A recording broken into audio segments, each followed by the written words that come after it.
Good morning. We'll call the committee of the whole meeting to order for January 24th, 2024. Please join me in the Pledge of Allegiance. I pledge allegiance to the flag of the United States of America and to the republic for which it stands, one nation, under God, indivisible, with liberty and justice for all. Roll call, please. Mr. Barnes. Present. Mrs. Burdick. Mr. Curran. Mr. Sear. Present. Mr. Demick. Here. Mr. Fanton. Here. Mrs. Hanchett. Here. Mr. Harris. Here. Mr. Havey. Here. Mr. Healy. Mr. Rickey. Here. Mrs. Ricketts Swales. Here. Mrs. Root. Mr. Rumfelt. Here. Mr. Stacken. Here. 12 present, 3 absent. Thank you. We've got a wide assortment of topics to cover today, but some of them are pretty heavy, so we're just going to get right into it. This is the first agenda items, a follow-up to our previous redistricting meeting, which I don't remember how long ago it was. I think it was early December, maybe November. And if you recall the way we left it, we kind of found of the many maps that Mr. Gurlum came up with, we kind of settled on one that appeared to be the preferred map of the board.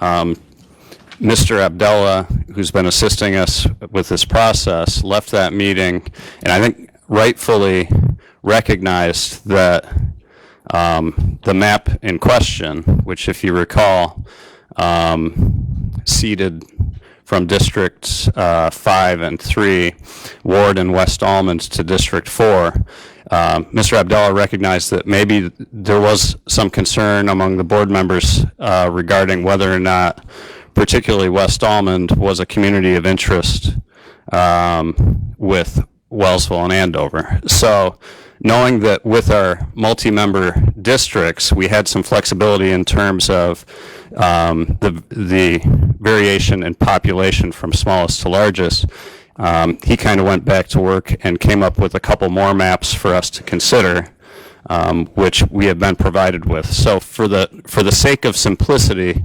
today we're going to be discussing that map that was the preferred map of the board from November, and the two maps that Mr. Gurlum and Mr. Abdullah worked together to prepare to present to the board. So with that, Mr. Abdullah. So full disclosure here, for the PowerPoint that you guys have in front of you, a hard copy, I really just kind of cut out a majority of our previous PowerPoint, added these two maps, and Mr. Abdullah is going to be able to work us through that, and after which we'll have a discussion. The goal is to get out of this meeting today with direction for administration on a preferred map so we can start moving forward. So, okay, with that, welcome, Steve.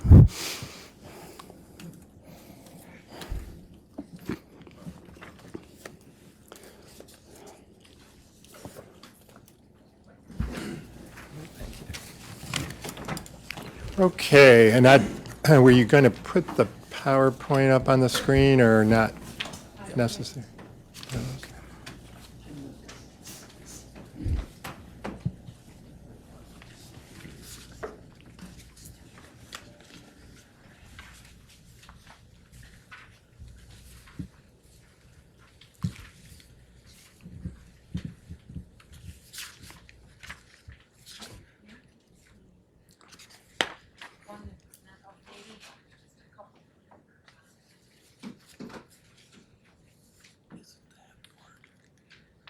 Okay, yeah, I know the date was changed on a later version, so okay, we can go to the next slide.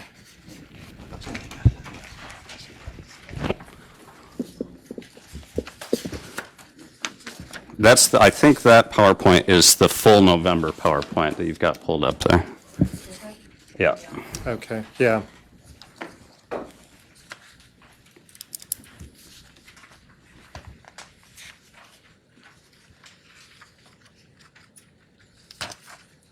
What I can do, Brenda, if you need, is I can forward it to you right now.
Do you want me to forward it to you, Brenda? Sure.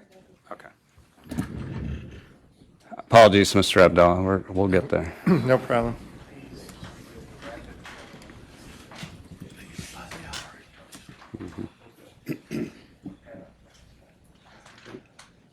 Yeah.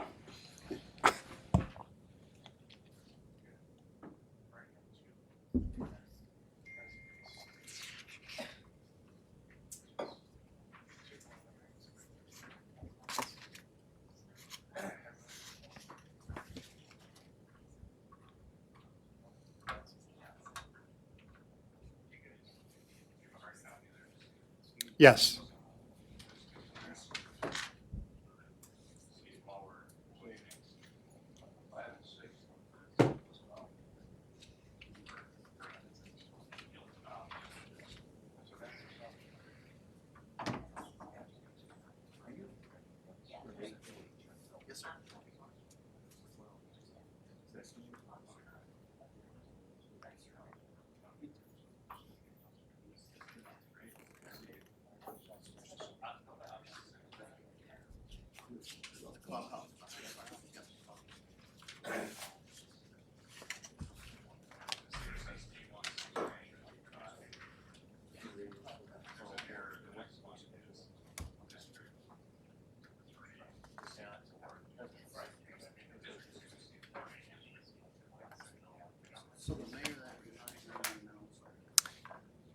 Yeah, it's missing on 6. I see what you're saying.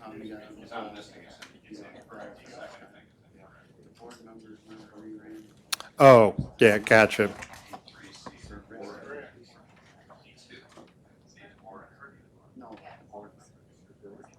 Yeah.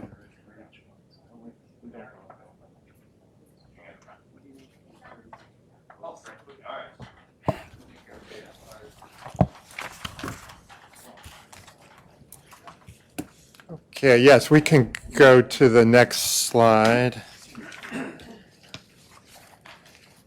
So there's an outline of our presentation today. We'll run through the 3 options and do a quick reference of the original discussion as far as the statutory obligations and rank criteria. So we can go to the next slide.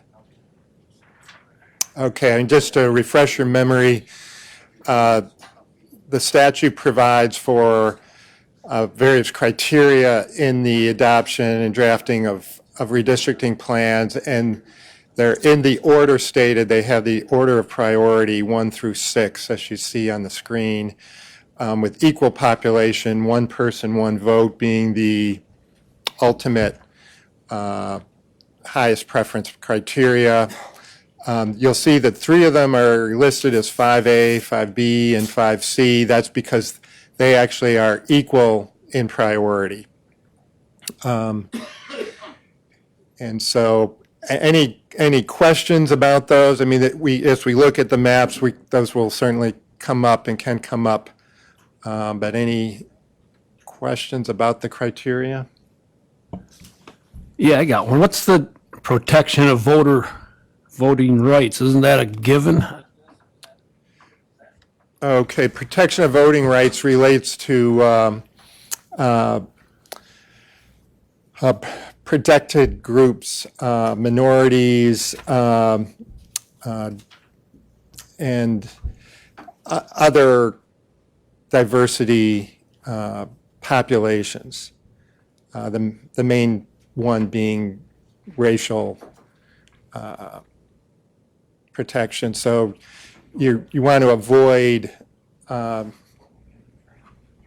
drawing of districts that would isolate a group or dilute their voting power. Thank you. Yes.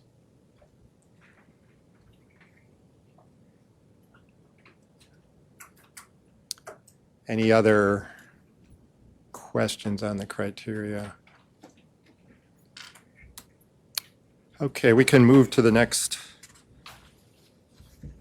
slide. Okay, option one, this was the option discussed at the November meeting that was the one that met really all of the criteria as closely as possible, especially as to the equal population. And in this plan, there's 3 towns affected compared to the existing district. You have District 1 ceding Granger to District 5, District 5 ceding West Almond to District 4, and then District 2 ceding Ward to District 4. And this one, as far as the population goes, and we can go to the next slide.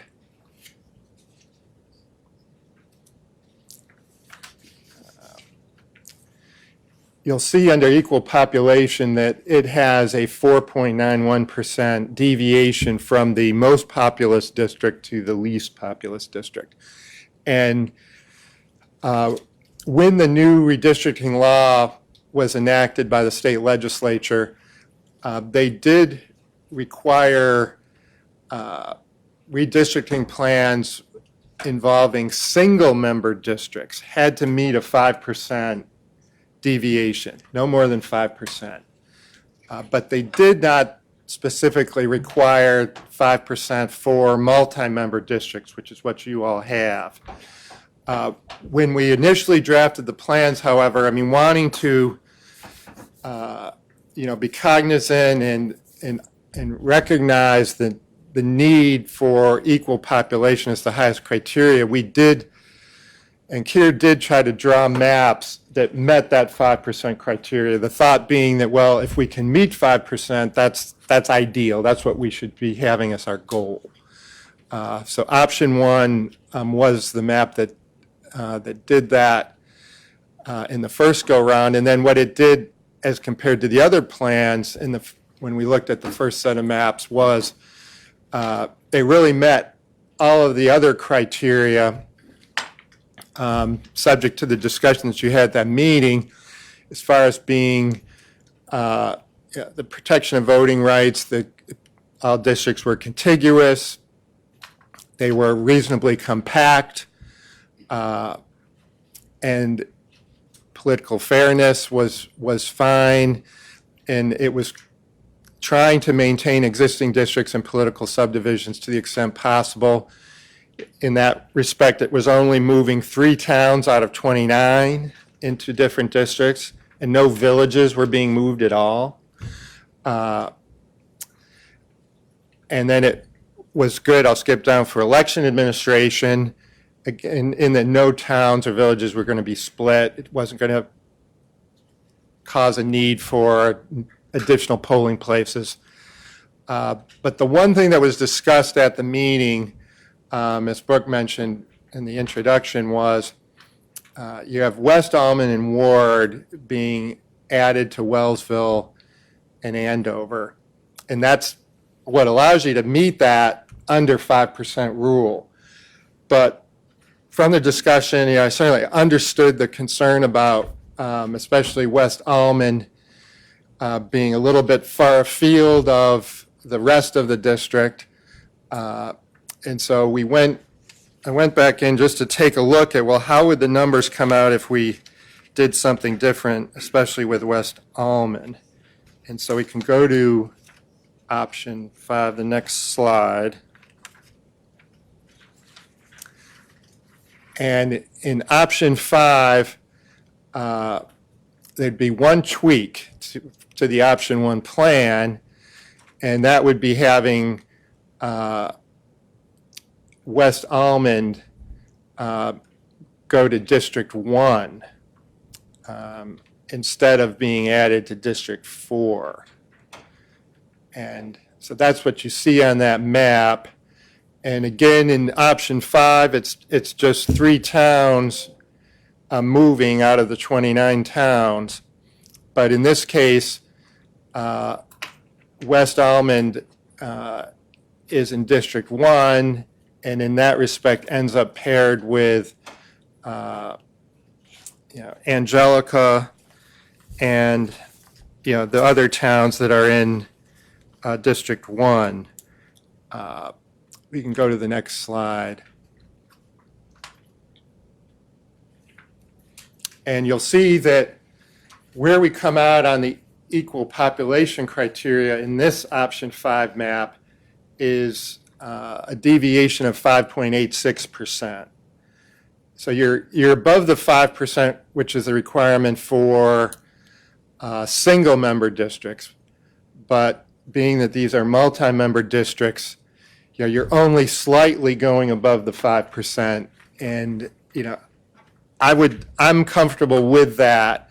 I think looking at the criteria, the concern was that West Almond had less community of interest with the rest of District 4, even though it would be contiguous to it in option 1, and in discussions with Keir, he mentioned that West Almond maybe has some commonality with Angelica from the standpoint of they may be working on some shared EMS or joint sharing in some respects in that regard.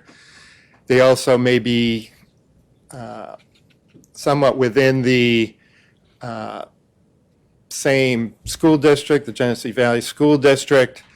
Just the one thing you find is it's hard to figure out how school district lines ever got drawn. I mean, and you see that across really, I think, the whole state, but they just don't often bear much relation to towns and villages. I'm not sure why that is. But in any event, if it's thought that West Almond has more in common with District 1 and the towns that it would join with there, I think that's a viable option. You're just slightly going over the 5%.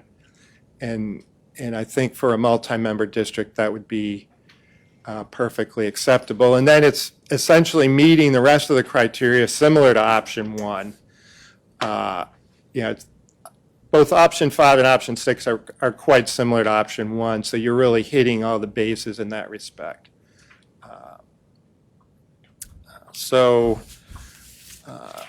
Just see here. Any initial thoughts or comments on option 5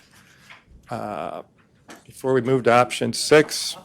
Or maybe, why don't we just go to option 6 next, and then we can open it up for discussion of the 3 plans. Okay. So option 6, and that's what's stated there has a typo in it. The only difference between option 6 and option 5 is that West Almond, instead of being moved to District 1, would remain in District 5 as it is now. So we just wanted to run the numbers on that to see how that came out. Go to the next slide.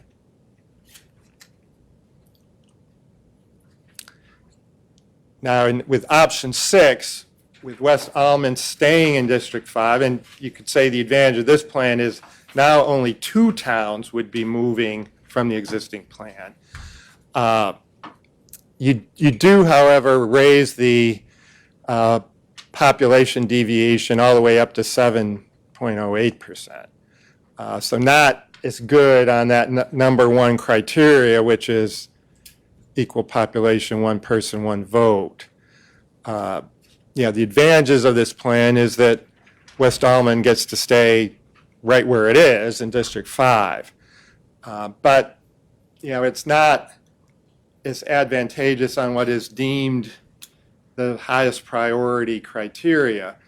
Now, if you were to ask me, well, is 7% acceptable in a multi-member district? I'd say perhaps, but that's more in the absence of any other good alternative. So I think if you wanted to go with option 6, we would want to really identify strong reasons why West Almond, must remain, or most appropriately should remain, in District 5 as opposed to it going to District 1. And, I guess what's been portrayed to me at this point is, West Almond moving to District 1 is a good fit. It's a decent fit. It's not maybe as good as West Almond being able to stay in District 5, but you're still in option 5, only moving 3 towns. You're very close to that 5% margin. So, I think that, subject to further discussion, and really this is a board decision. I think option 5 appears to be a good choice, and I think it being just slightly above 5, it's perfectly appropriate for multi-member districts. So I think it would be good at this point to just entertain any questions or just have general discussion about the 3 options and the tweaks being proposed, possible tweaks for West Almond in option 5 and 6. I have a question, or a comment, I guess. I still feel pretty strongly about option 1. It meets the numbers that we need, and we're not dividing anything up, and it seems like it fits with the way the county goes. So I'm still in favor of option 1. Jan? I disagree because I don't think West Almond should be with Andover and Wellsville. My only question is, West Almond, do they currently have their own polling place, or do they vote in Almond? They don't- would have they their don't- own polling place. They do currently? Yes. Okay, I wasn't sure if they shared a site with, okay. I mean, At the town hall in West Almond. It's a nice pool, it's beautiful. Yeah, nice building.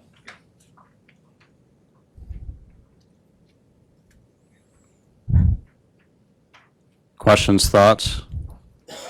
We're going to have to talk it out if we have any hope of getting out of this meeting with a plan in mind. Dwight? Yeah, I just want to thank Kier for putting all this stuff together, for crying out loud. What a job. I appreciate it. I wouldn't want to have to tackle that. Thank you. Steve? Yeah, just looking at 5 and 6. I'm thinking, well, first of all, for me, item 1, or option 1, is kind of off the table. I don't think that really works. I think the West Almond question is valid. And I think that probably I would favor option 5, only because of the lower percentage deviation. Thank you. I would go with Legislator Havey on that, with especially being in District 4.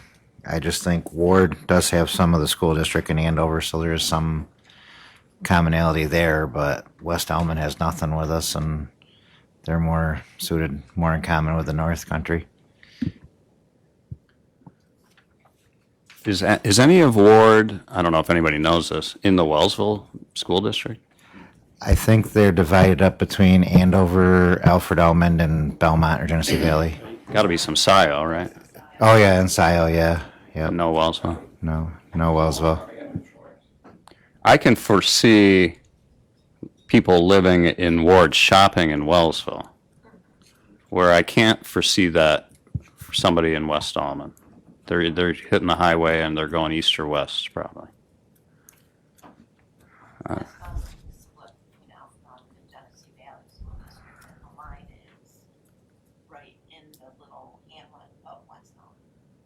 Okay. She said that's okay. Genesee Valley and Alfred Almond split the town of West Almond in terms of school district, and that the line is right near the hamlet of West Almond. Mr. Barnes, I'd be interested to hear, a lot of this surrounds fixing District 4 because you guys are so low. I'd be interested to hear your thoughts. You're not broken, but any thoughts?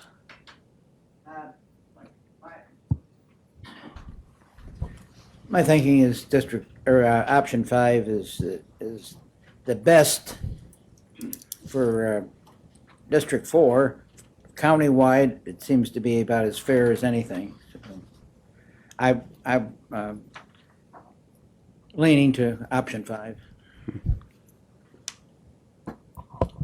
So District 5 is kind of a wash because it's losing in option 5, losing a town, gaining a town.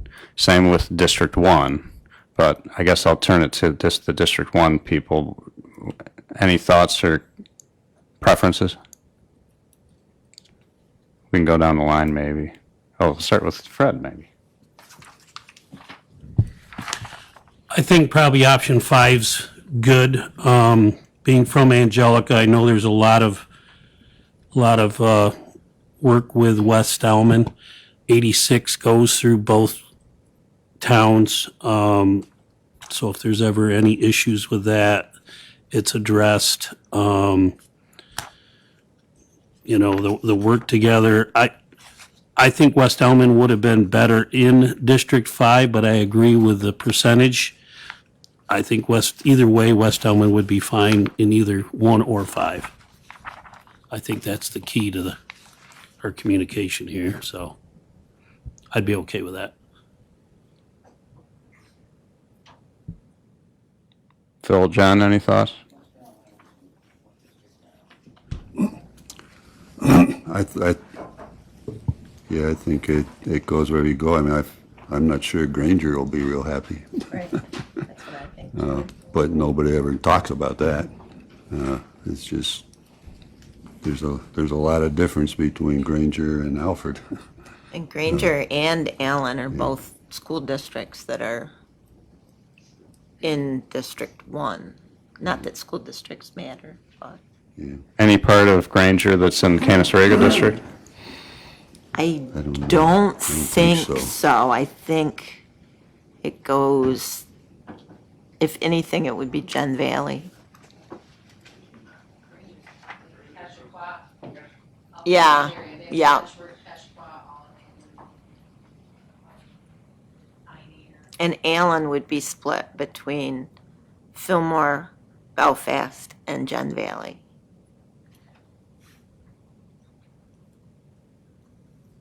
I understand the rationale for 5. It makes a lot of sense, but Well, it's like we talked about at the last meeting. It's these small population towns are really the only towns that, if you're maintaining town lines when you redistrict, they're the only ones that are really in play, because you can't split a big town, and you can't move a big town from one district to another without far exceeding that deviation.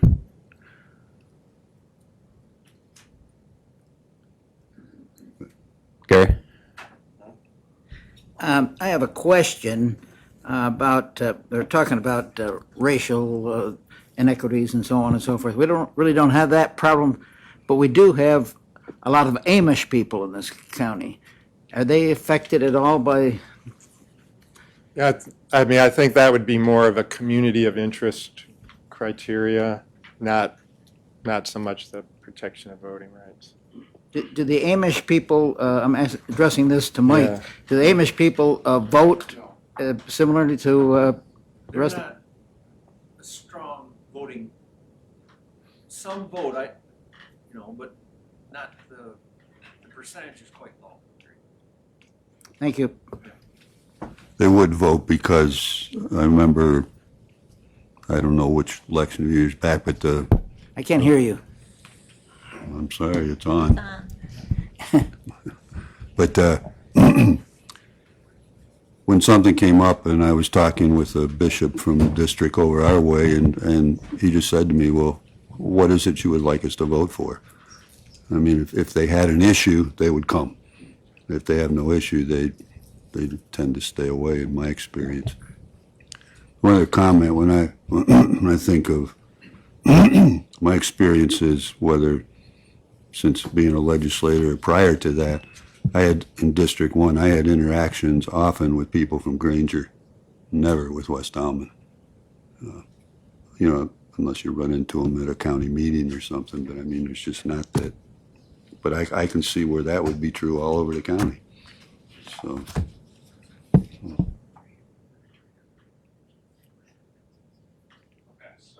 District 2 is the district that forfeits a town and doesn't get one back in return. So why don't we just keep working down the line? And Gretchen, I know you expressed a preference. Have anything else to add, or? I still like that one. I'm listening to. I still prefer option 1. Listening to the reasons behind it, it makes some sense, so. Mr. Healy? Well, my only comments was if we're going to stick to the book, we're going to stick to the book, and I mean that. So the option 1 would make sense from that standpoint. But I certainly understand the arguments for 5 and 6. And have we had any input from the towns? Have you talked to the towns at all? They're going to be affected by this. So that was what we took that pause from the last meeting to this meeting. There were some people that wanted to do some outreach. I'm not sure if that occurred or not. We haven't had our first district meeting yet in District 5. Well, we couldn't get ours. We're having one in March in the town of Ward, but that was as early as we could get it into Ward. So we are attempting to do that in District 2. It would probably, Steve? Yeah, we had a District 4 meeting very shortly after we had our meeting here, and we discussed these. And of the folks that were there, many of them didn't seem to have a preference. However, the mayor of Andover and the supervisor of the town of Wellsville were there, and they actually liked, I forget which number it was, the one that split SIO. But I'm not sure that really is a good option, but they were leaning that way. Other than that, the group didn't really have a preference. I think it will be beneficial if we can come to near consensus or consensus here with a preferred plan. Then we can go out to those affected municipalities and say, this is the preferred plan, and open it up to them at that point to provide feedback. And then, of course, when we get further down the line, when we have our local law drafted and we have our public hearing, that will be a second opportunity for not just town officials, but residents to provide their input. And we can go from there. With the exception of West Almond, moving Ward and moving Granger are they are necessities to achieve, check all those boxes that the state wants. It's West Almond, whether or not it moves and where it moves, that's really the subject of conversation. John and Ricky, you have any thoughts? Leaning towards 5, but 1's acceptable to me too. Just a couple more comments, just a little context. The next census will be in 2030. And just the way, the elections are falling with you all having 4-year terms, as I understand, you'll have an election in 25. But then because of the new legislation, that will be just for a 3-year term. And then you'll have an election in 28 to be on an even numbered year. And then your next election will be 2032. And that one will should have the ability to be part of redistricting out of the 2030 census. So you'll only have 2 elections for county legislator with this plan. And maybe, I mean, I'm sure that, the numbers don't change that fast, but, if District 4 could just get some more people, if Wellsville could get some more people, and I know that county attorney, when you hired her, she moved to Wellsville, so that helped. There's one. But you'll be added again sooner this time. There's a after the 2030. potential that we won't have to redistrict based on the results of the 2030 census. Or maybe they'll change the criteria again on us. Mr. Healy?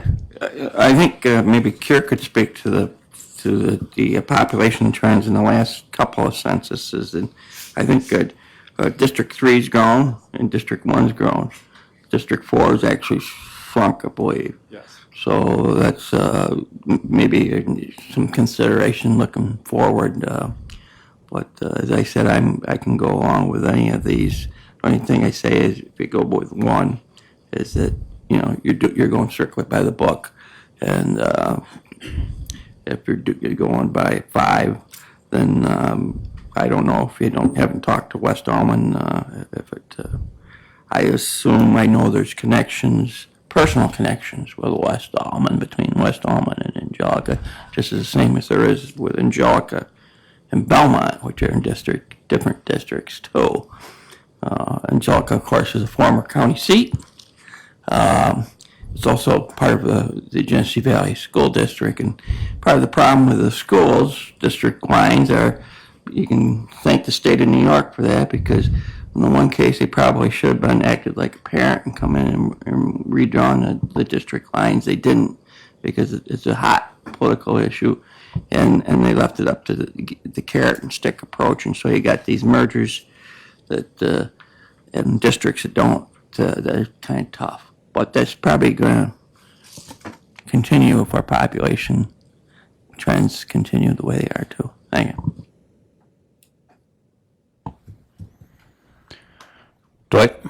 Yeah, I agree District 5 probably is most realistic one. That's what I would say, so. So why don't we bring in, we have with us today the County Democratic Chair and Elections Commissioner Mike McCormick is here. Marcy's here representing Brent Reynolds. You guys have any thoughts on the 2 new plans from your perspectives from both the Board of Elections and I guess, Mike, also from a Democrat perspective? Any thoughts?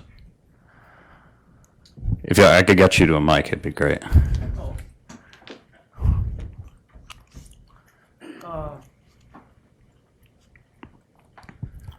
Thanks, Brooke.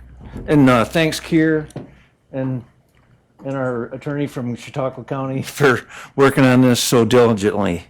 Our goal, Marcy's and Barb's and Brent, one of the priorities was not to split the towns, which I think this addresses this. What was interesting to me today is the 5% rule that was kind of discussed. It's not really that big of a factor with multi-represented districts. Did I hear that? I mean, if it's a single represented district, it's an ironclad rule with a 5% deviation. So the number 6 option was there was one that was 7%. Okay. Which, that's up to the board, how they want to cut it up. But, the question, I guess, is West Almond. Is it, the only thought I have on that is you're shifting it to maybe Angelica, or that way, to the west, but it's kind of like West Almond. It's just part of the town of Almond. So, I mean, it's up to you folks on how to cut that pie. But any other questions, I guess? I mean, the poll site in West Elman's good. All our poll sites are, Angelica's good. The poll site in Ward, God bless you, Mike, if you're gonna have a district meeting there. You know, they could upgrade that, but it meets requirements, the poll site there, so. So Mike, from a party perspective, is there anything in any of these maps that raises any red flags in terms of political fairness to you? I know the party is kind of, you know, you're in a tough position countywide, but in particular with these maps, is there anything that concerns you at all? I'll speak to just what has been spoken to me on the Democratic side is, you know, there's been some discussion over the years to reduce the size. I mean, you could go to 3 districts with 9, you know, 3 apiece, or so you'd have your odd number here.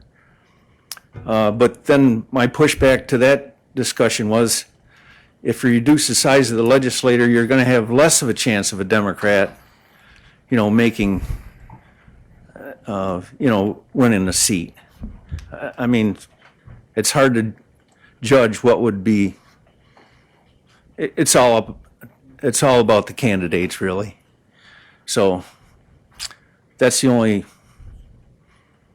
you know, Democratic thought I had, or was presented to me. But you know, I know what's in front of, or I see a lot of what's in front of the county, you know, as far as development and infrastructure and education, and like, you need a good representation of the county to be making decisions. So that's the only thing I can add to that, Brooke.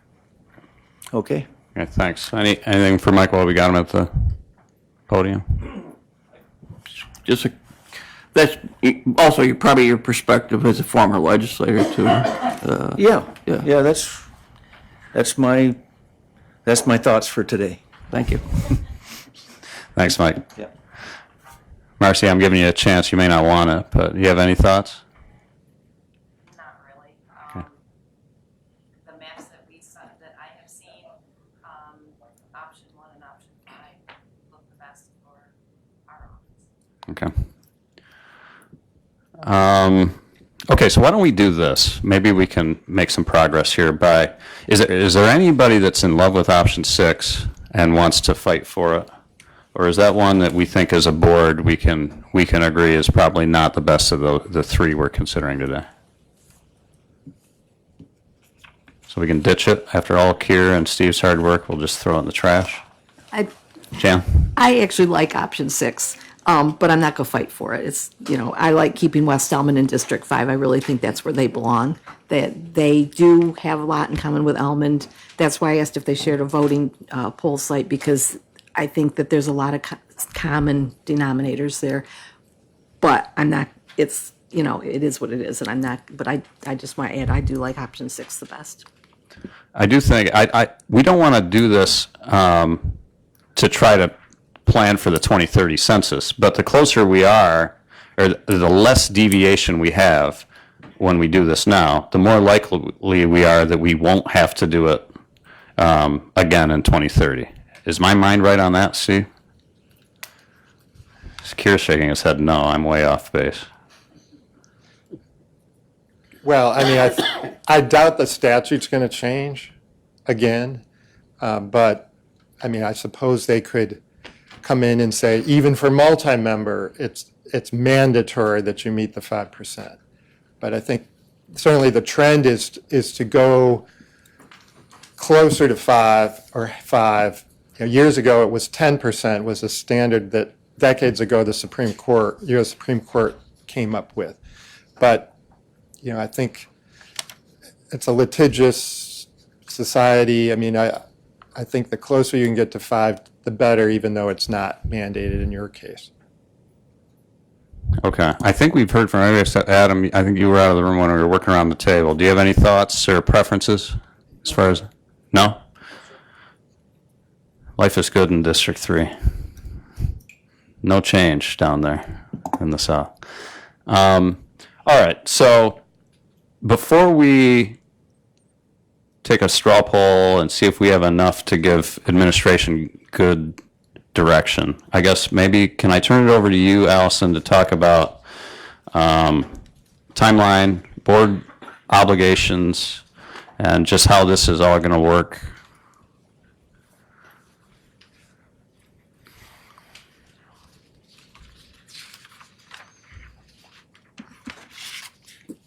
Steve was doing such a good job. I didn't know if you wanted to hear from me this morning. I was kind of enjoying just sitting in the back, Sorry.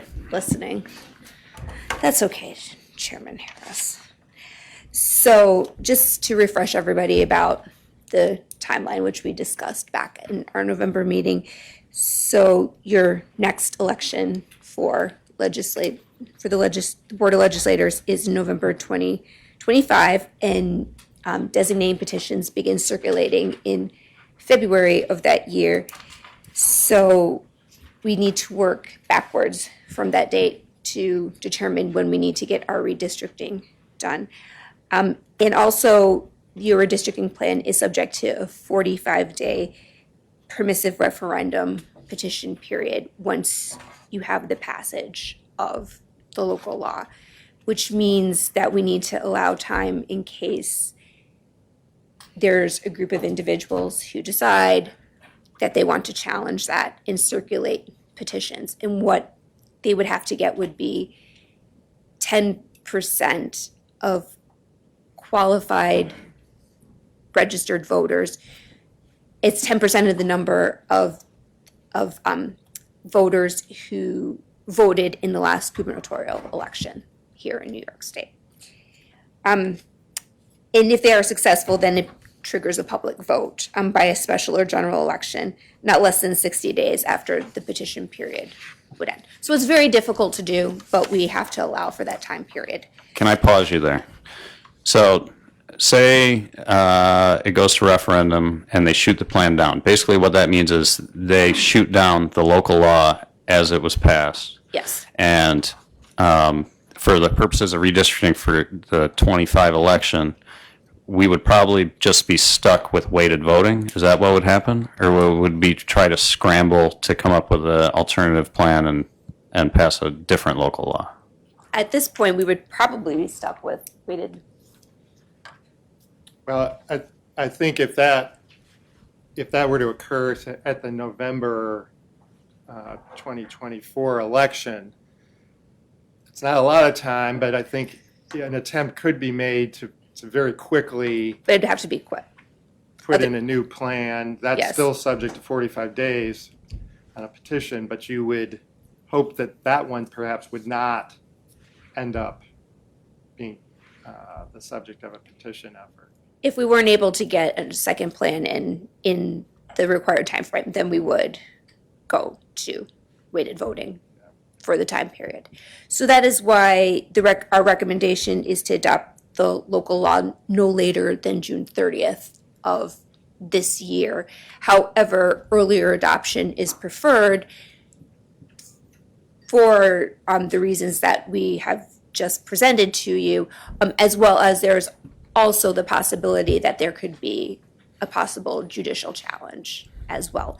I know that there was a judicial challenge back in the 1990s to the redistricting at that time. So we want to ensure that we have plenty of time if there's any hiccups along the way. So that's why it's important that if the board could give direction to the administrative team as to their preferred option today, so that the administrative team can start drafting the district lines, any communication that needs to, in conversations that need to occur with those towns that are being affected with the preferred plan can happen, and then the local law can start to be drafted, and we can begin the process of then bringing to the committee both the resolution for the public hearing, as well as the local law, then hold the public hearing, And then my recommendation also would be many times the day of the public hearing, we also vote on the local law. I would recommend to the board that we hold the public hearing at one board meeting, not vote on the local law the same day, wait and vote on the local law at the next board meeting. So all the board members have sufficient time to hear the public comment, digest it, follow up if they feel that they need to, and then take the vote. Would you recommend we hold a public hearing outside of our normal structure? In other words, maybe do an evening public I would hearing or recommend no? doing an evening public hearing similar to what you do when you have the budget, so you can get as many members of the community here as possible that want to speak on this topic. Does the local law have to be attached or included with the resolution setting the date for the public hearing? I believe that we do attach. That's we how do that include works? yes. So you've got to have it done, ready to go Yes. at the time that we Because set the date? the local law will be presented at the board meeting the day that we also bring the resolution for the public hearing. That is the day that the local law is presented. It is part of the process of bringing the local law forth. It's under- introduced. Yeah, it has to be Okay. introduced. Okay, so let's stop working backwards and start from today going forward. If the board is able to come to near consensus on a preferred plan, what's the next step for you, admin, and what's the next step for the board? Oh, so the next step for myself and for admin and for Kier would be to make sure we have the final map drawn, make sure that we get the district lines drawn up, and to start preparing the local law. The next step for the board would be to have those, to ensure that you have those discussions you need to have with the towns that are being affected by stating this is the preferred plan, this is what is happening, so that they're aware of them, and then bringing and then presenting the local law and bringing to committee the resolution to have the public hearing and moving this process forward in accordance with the timeframe under the direction of the county administrator and my office. And so we do all that, and then now you have a local law prepared. It goes through Ways and Means? I believe Is that what happens? Yes, it would go through Ways and Means. Okay, so that gets to Ways and Means, and then it's just like every other local law, the Yes. rest of that process? Yes. Okay, so seems doable. Let me shift here a little bit, and maybe, Carissa, you're best for this one. We had talked previously about ensuring adequate communication with the public and outreach.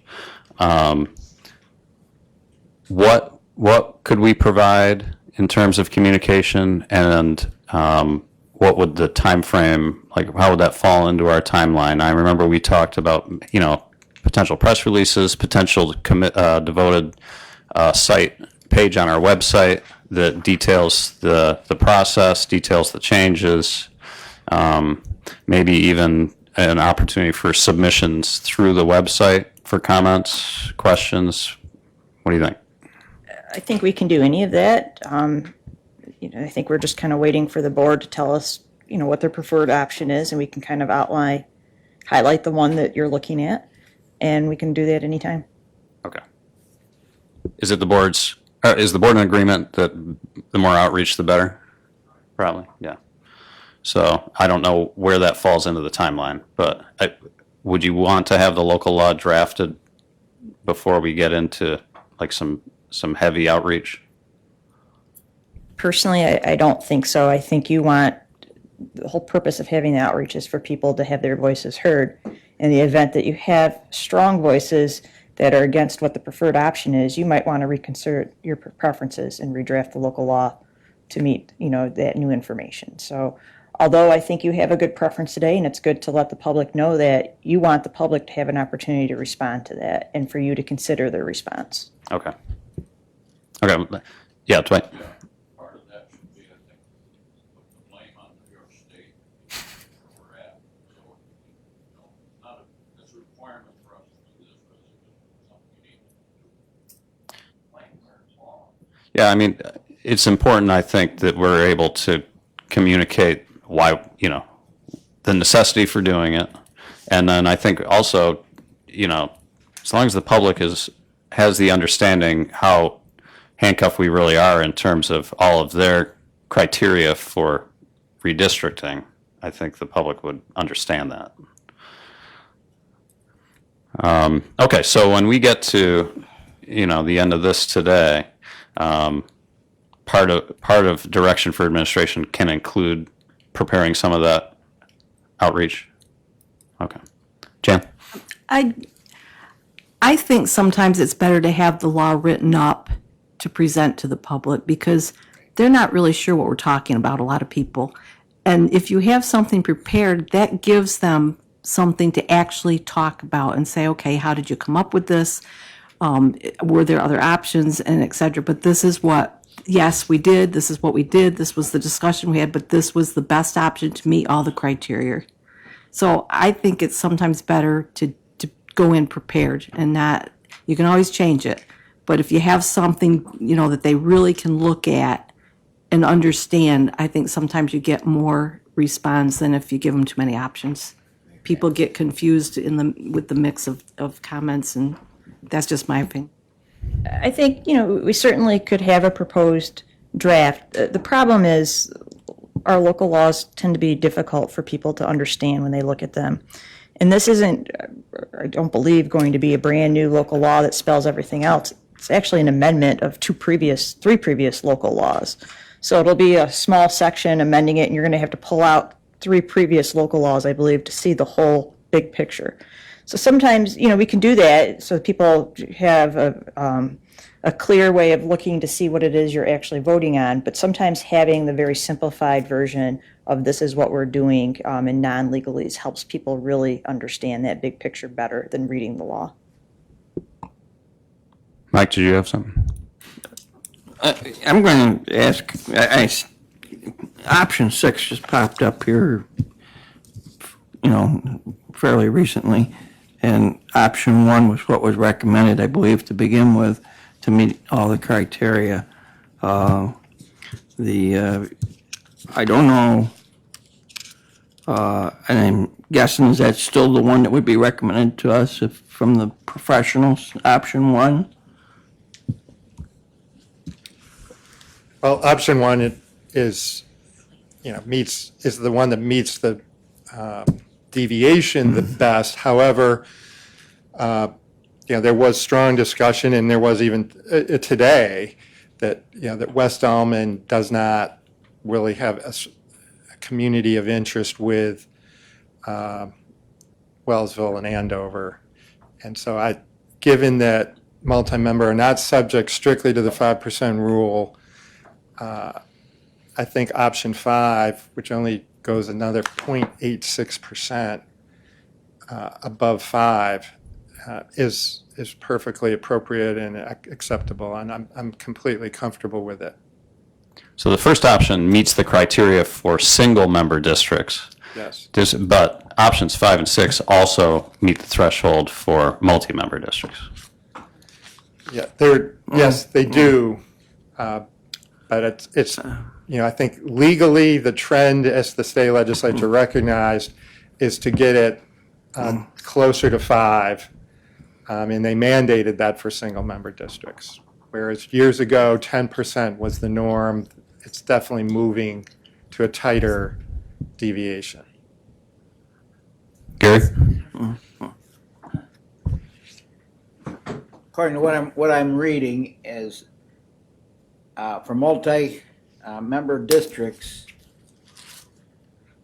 anything above 5% is acceptable, up to 10% actually, but it's recommended only that they try to maintain 5%. Is that correct? That's my recommendation. So, any of these that you've drawn up can meet that requirement of as far as recommended with slightly above 5%. Yeah, I mean, I think as to option 6, as compared to option 5, keeping West Almond in District 5, you really need to have strong reasons why West Almond just doesn't belong in District 1 and is much better in District 5. And, you know, I mean, that's for you all to decide, but I mean, it's really, I think, the community of interest question. And, but it seemed like from the discussion that West Almond does have a community of interest probably with both to some degree, and there isn't a big problem with it being in District 1. I don't see any problem with one. Legally, any one of these is acceptable based on the current law. So I'm going to stick with my recommendation for 5 for a lot of reasons, but primarily because it just makes commonality from West Almond and the rest of the district that you got them in 5. All right. Have we talked it out enough? So we feel comfortable. Let's do it this way. Let's take a straw poll and make sure we think we are where we think we are, and then we can actually go ahead and take a vote, and that vote would be to direct administration to start preparing a local law based on our preference. Okay, so I guess, can we do just by show of hands those who find option 1 the preferred option?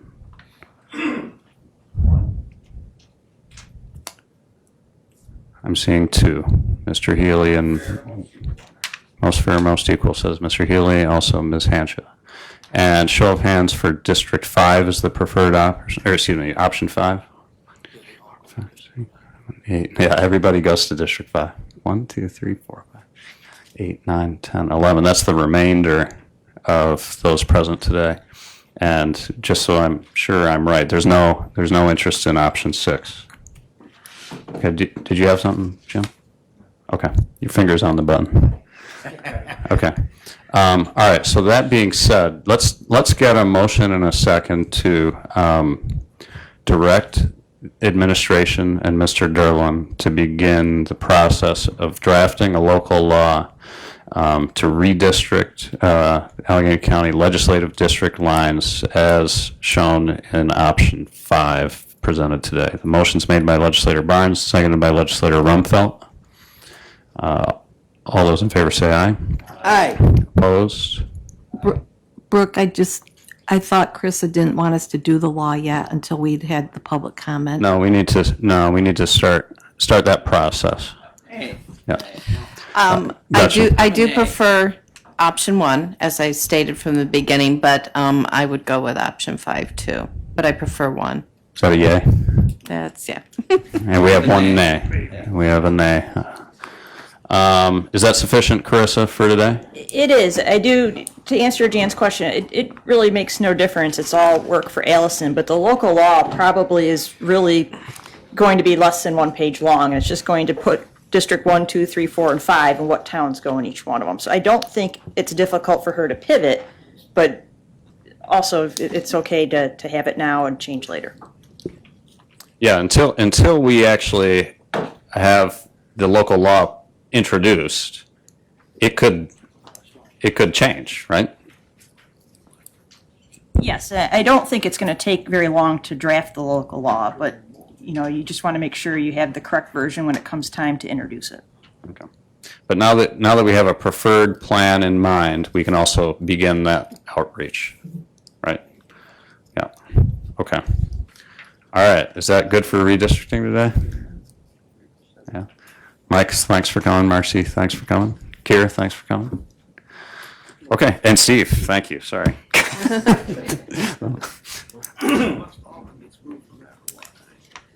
All right, let's move on the agenda here. Gateway infrastructure. Tim Boyd is going to handle this. Thank you all. I prefer 1. Thank you, Mike. Appreciate it. Thanks, Marcy. Hello, Mr. Boyd. Good morning. Good morning. Thank you for some time on the agenda. I don't know that we'll come away with any firm recommendations, but I do want to provide you with an overview of where we stand at this point in time with portions of the infrastructure for the Gateway project. As you know, we have submitted an IIJA application to address, and that's through the Appalachian Regional Commission in the amount of about $750,000 for water line infrastructure. We've also submitted some other grants, a consolidated funding arrangement that will help with sewer improvement, things like that. This is a project that at the intersection of the Gateway to Allegheny County, the property is, as you know, owned and controlled by the IDA. And what we're looking to do is work in partnership with them for the enhancement of some economic development opportunities at that intersection and hopefully grow and promote more interest in economic development. What we'll need to do as an integral part of that is to establish a water and sewer line. The difficulty for us at this point in time is that we are working and providing some of the background work and the financial support to do that promotion and activity out there on the grounds that are IDA controlled. This is where part of the Camoins study would come into play, that if we had an economic development organization or economic development authority that would be able to provide some oversight and work collaboratively with the two entities that could control and actually be kind of the clerk of the works for any activity that goes on out there. So it's kind of a different piece of this, but one of the things that we've had to do in the preparation for dirt to be moved at that particular project is to look at where we're going to put the supplemental water system. I'm always torn whether I say a water tank, a water tower, because it's somewhere in between, but it would be water to augment the water line that we currently have in place, or that is currently in place, not we, that is currently in place from Friendship that would support the potential development of hotel and restaurant and other pieces out there. We have worked with Hunt very closely. I do believe that we have identified a location and a preferred route for that water supply lines to go in. DPW has secured, or the county has secured, a right-of-way to begin the construction of County Road 51, which will service that particular area, and that will allow us to then start to lay the infrastructure of water and hopefully sewer lines. The plan at this point is to look at some type of sewage treatment facility, package plant, whatever, at the S-curves, which is currently controlled by the county, which has been identified as a site for some potential enhancements to occur on that property, and will allow us to open up, from an economic development standpoint, both housing opportunities as well as business development from roughly Belvedere down to and then connect into the Friendship system at the S-curves. What we need to decide at this point is what is the best method for us to provide that water sewer service. So whether it is, as you know, the IDA has constructed the water line from Friendship and ran it out to the intersection where the quickly options are at this point in time. There are right-of-ways or easements that could allow for potential sewer lines to be laid on those same processes that, again, would open that area up. But it's one of this chicken and egg things. Who owns what and who controls what it is that we do? And we'd like to lay that out for the board to kind of consider what the options might be as far as ownership versus allowing the IDA to continue the current construct.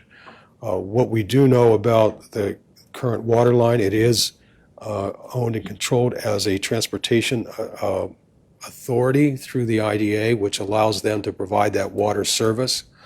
That also makes them ineligible for any grants or other applications that the county could pursue to offset, or they cannot pursue those opportunities to offset costs and receive grant funding. So if the county is involved in some way, shape, or form, that then opens the door for the applications for CFA programs, also opens the door for federal appropriations. This is an item that we have considered with Delta Development to submit for a STAG grant in the amount of about $2 million for the upcoming cycle. And a STAG is a state tribal assistance grant that deals primarily with water and clean water, fresh water, and sewage treatment options. So we have a number of options that are out there. I mean, it sounds like I'm trying to lead you down a path that we should take this over, and probably I am, but it's also something that the board needs to consider because there are financial considerations. There's also processes that the county will need to pursue through the comptroller's office, through just a whole host of things.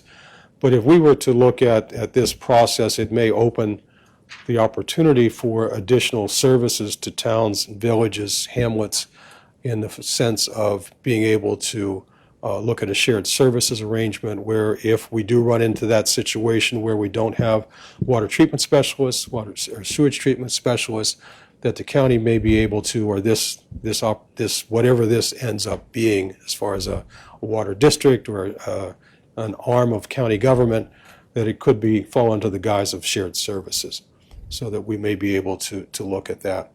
A lot of moving parts with this, but I wanted to bring you up to speed on where we are at this point in time. I know Fred has had some discussions with Hunt Engineering based on his vice chair role with the DPW committee. Unfortunately, our DPW folks are both under the weather today and not able to provide a lot of support for me. So, Fred, I don't know if you have anything that you'd like to add to that. Go ahead, Gretchen. Oh, just to clarify it, because there was a lot you said on that. If, and I hear you are recommending it would probably be in best interest for our county if we were involved. Can you give me just a little bit of clearer picture on what that would look like as with the Economic Development Organization and how you see it sitting? I know maybe we don't know until we go down there, but I just want a better understanding of that. Well, I think right now part of the dilemma that we have at this particular point in time is that we have the IDA and the county, and we're both working towards the same goal, but neither one is able to control or dictate what happens. If you look at the EDO or an EDA, where they are the top of the pyramid, so to speak, and they're working with the right arm and the left arm and can bring everything together so that we have kind of a firm direction on what it is that we would like to do. That's where I see the advantage of the EDA, EDO, being able to work with that, and not just in this situation, but in anything that we're looking at moving forward, so that, you know, you have a business you'd like to bring to Allegheny County, you go to the EDO, the EDA, and they work with the respective folks to try to do that. There was a second part to your question that I got lost in the first part, or maybe I answered the second part and not the first. So. Well, I guess I just don't want us to be tripped up where we aren't eligible for grants to be able to foster some of these changes that we need for the county, and where does that fit in? And I think I'm hearing that we need to get the EDA, EDO, really we need to get moving on that so we can get our components in place. I think, again, if that's the direction the board wants to go in, we can facilitate, you know, some discussion with other counties that have gone down this road and see what it is that we need to do. It may be, okay. I always get nervous when the attorney's behind me. It's like, oh, you spoke too much. Or administrator, I'm sorry. It may be that this is not something you really want to do, or you want to tweak it in a different direction. Yeah. But so let me I have Thank the you. benefit of sitting back there and listening to you, so I know, You know what I said. I know what you 'Cause said. I don't know what I said. I can say that I don't believe the EDA would control the water or sewer district. But as far as having one goal, one purpose for the county to drive economic development, which would also include where we put our infrastructure, that would be helpful for the EDA. If you're looking at getting the water and sewer out of the IDA, it's probably looking more and more like it's going to be county-owned as a county department. You gave us some homework a few weeks ago. Terry and I reached out to our longstanding bond counsel, who had helped us through our previous attempts to do water and sewer district, and also had walked us through the bond when the IDA did their transportation corporation. And the options that are out there, it looks like if you're going to try to do something that's the county is involved in so that we can get the best grants and have the best ability to finance it separate from our general fund, I thought a county department was the way he was steering us.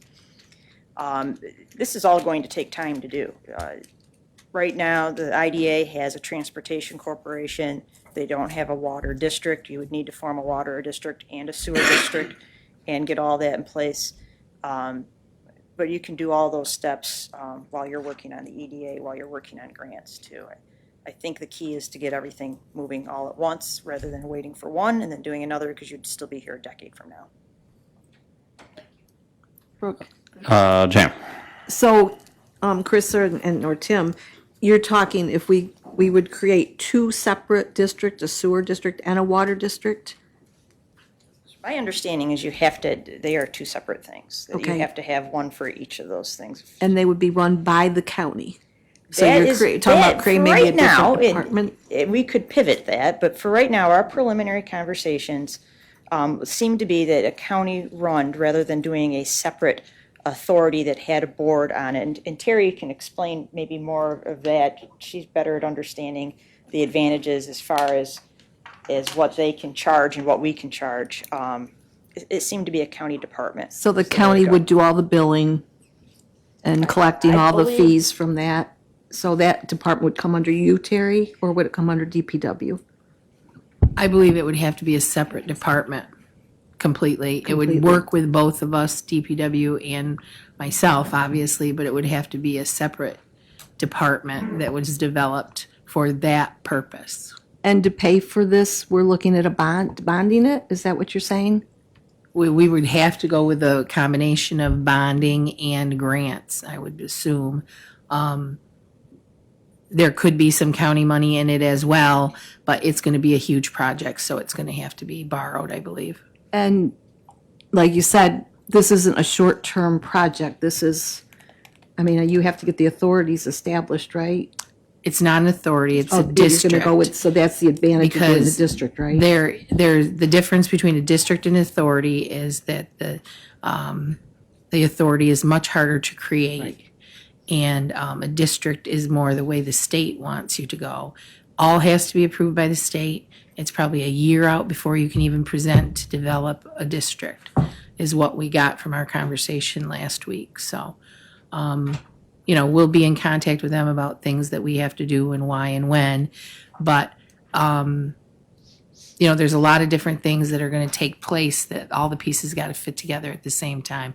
But you definitely have to have the authority by the comptroller to be able to even create them. And that's probably a year out before you can even present it. So we're looking at a long-term project. This is not gonna happen overnight, obviously. Any idea what kind, like, are we talking 1 to 5 years? Is that what we're thinking? Or can't we? I would say 1 to 5 would be, I would say 1 to 5 would be aggressive. I would say that it probably could be, the red tape could probably be done, and you could initially go out for preliminary engineering and all of those items that have to be done, and possibly be in be an anticipation note to begin construction.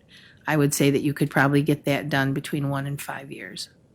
That is aggressive, but at the same time, it's probably doable if you got started and got moving on it.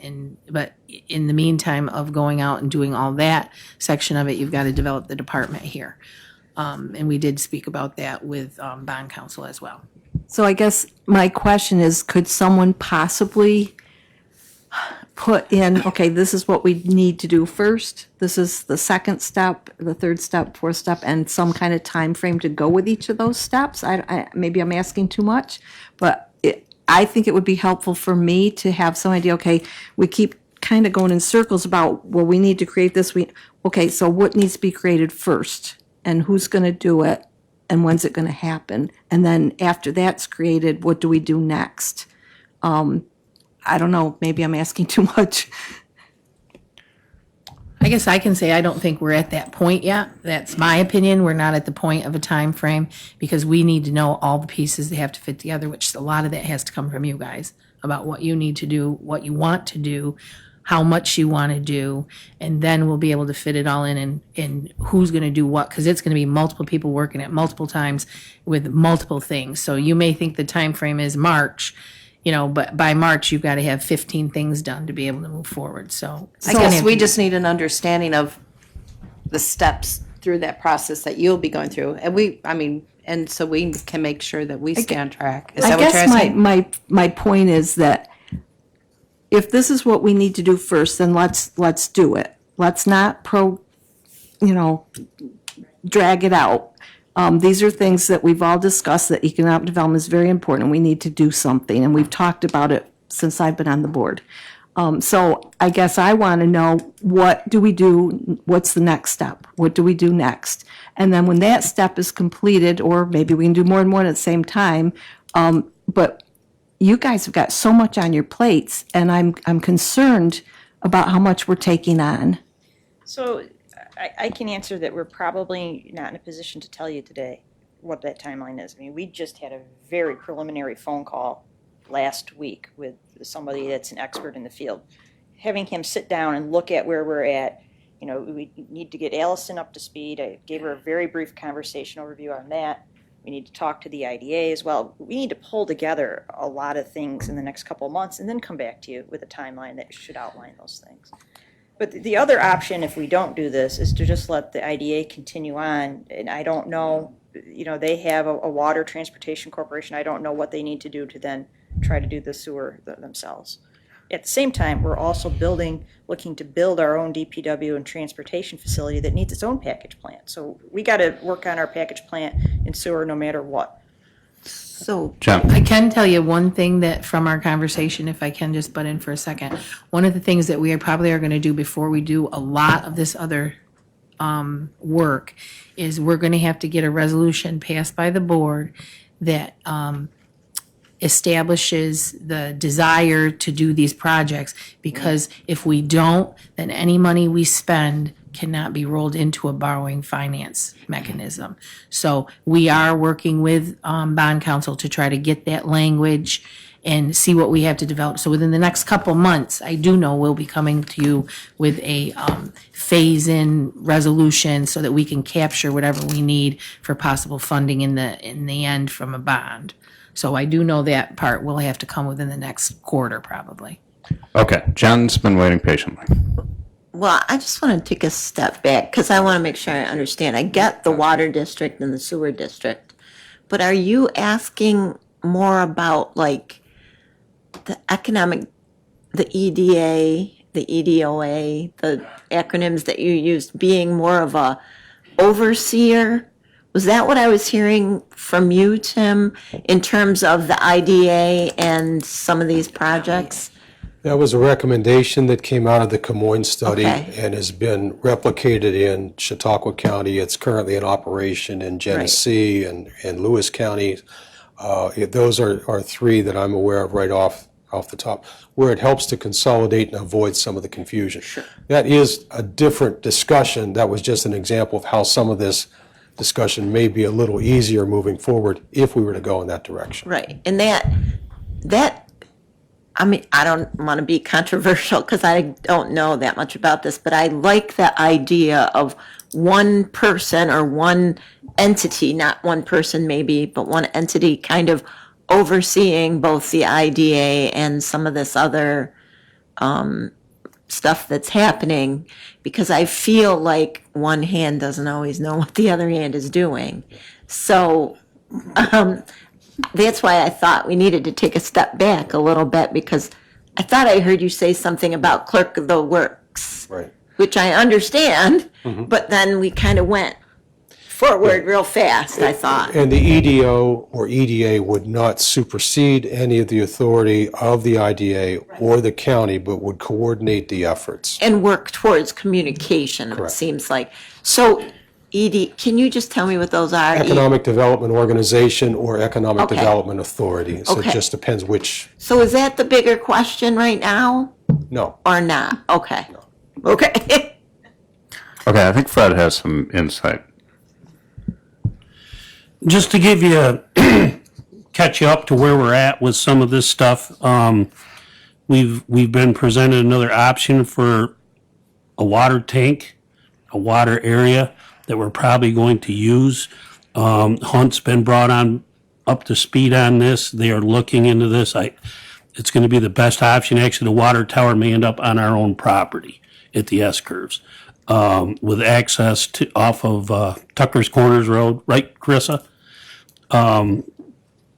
That we've been talking about with the right of way for that, and that probably is not going to be an issue. So that's a positive going forward. As far as the sewage treatment plants, we need to make the step up. We need to communicate with, and I think Hunt's going to go forward with this to talk to Friendship a little bit about what's going forward with that. But to keep in mind that Hunt is also working on our plans for our DPW shop.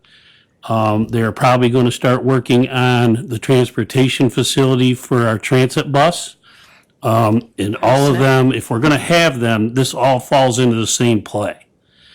So that's a very important aspect. You can't put wash bays in buildings that don't have a sewage treatment plant to run it to without having to truck it away. So that's a very important concept of this whole deal.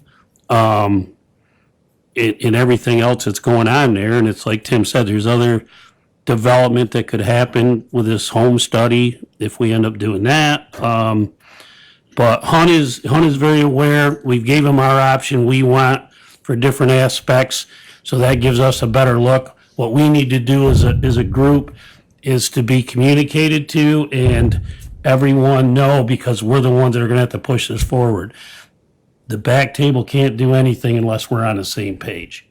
I think it's very important that we kind of stay that way. I think that was my question too, because as far as the sewer and water district, that is a long-term project. That could take a long time. In the meantime, we have something that we need to do immediately. And so if those options that Hunt is working on and looking at that development we have there, that could later be rolled into our water district, or is it separate always? I mean, we have to move forward, and we don't wait, I guess, 5 years to finish the development that we're working on now. I think it's going to be a concept of design that will incorporate all of that as a district. Okay. That's my belief. Same way with the sewer. We want to make sure we have every player involved, have our ducks in a row. You don't want to come back later and say, oh yeah, we could do this. Right. We want to know what we're going to do up front so they can work at it. And everybody's on is a go, so we don't get halfway there and somebody asks a question, well, how come we're doing that? Communication. We need to keep a communication line, maybe have some committee of the whole meetings to discuss this more frequently. So, Thank you. Steve?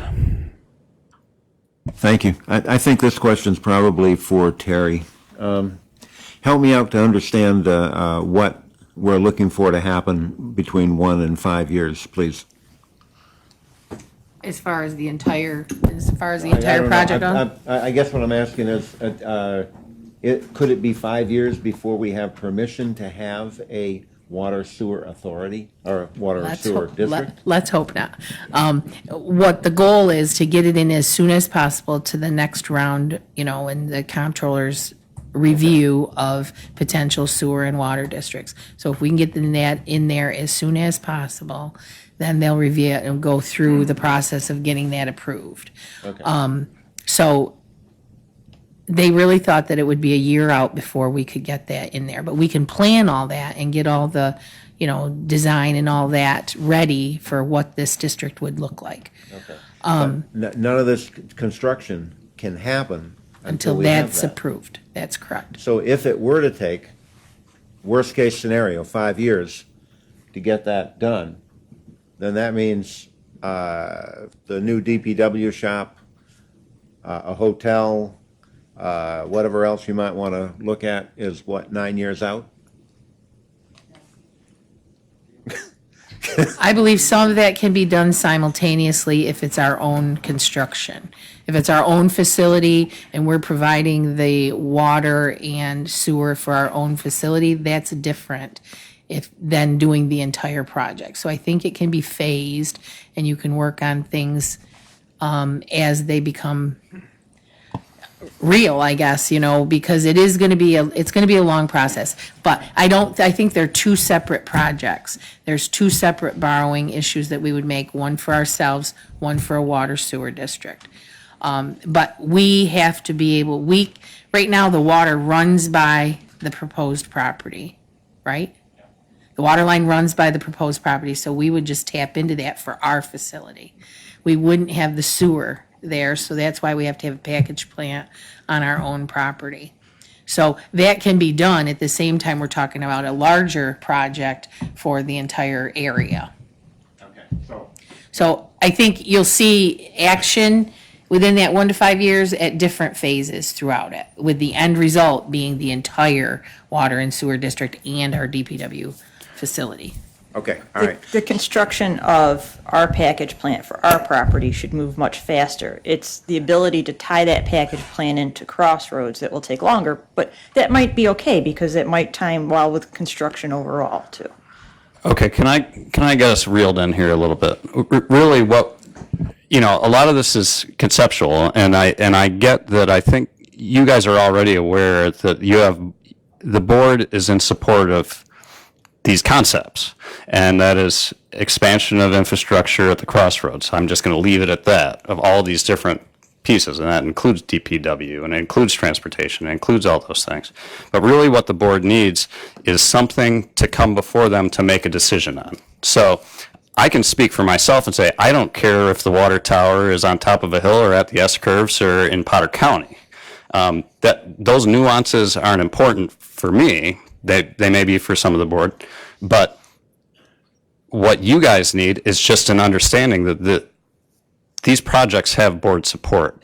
So what we need is something brought to us, and I love Jan's concept of having, infrastructure for dummies sheet, so I can say, okay, what am I supposed to be voting on today?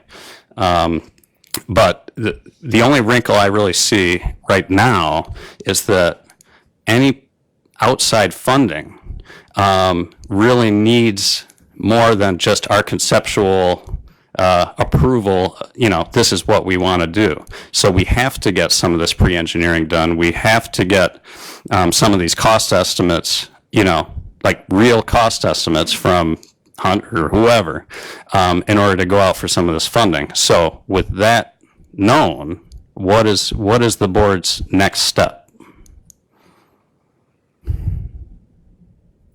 I think today is just that you have the support, this is the direction you want us to continue looking at. So we kind of brought back the preliminary info that we had since our last meeting. And I think it is important for administration just to lay out, this is a very long-term project, and a lot of this won't be completed or really even started until the next board cycle. So it's just a commitment to keep moving forward. And if that's not what the board wish, we need to pivot very quickly and then let the IDA do it.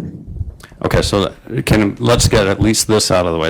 Is there any significant objection to the concept of a county department that would function to oversee water or sewer operations? If that's the case, if we're dead set against that, let's just kick it to the curb now. Jan? I have no objection to it. I just want to know how we're going to pay for it.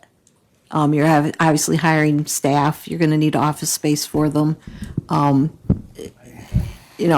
don't think you're going to collect enough in water and sewer fees to pay for that department. So that would be my biggest question is how I think we need to do it, but I just want to know how we're going to pay for it. Adam? Since Jan brought up what I was thinking, so I am opposed to one thing. I think this is critical for economic development. I think it's great. I'd like to see it move forward. What I'm firmly opposed to is the talk of bonding and loans that are going to ultimately impact the taxpayers.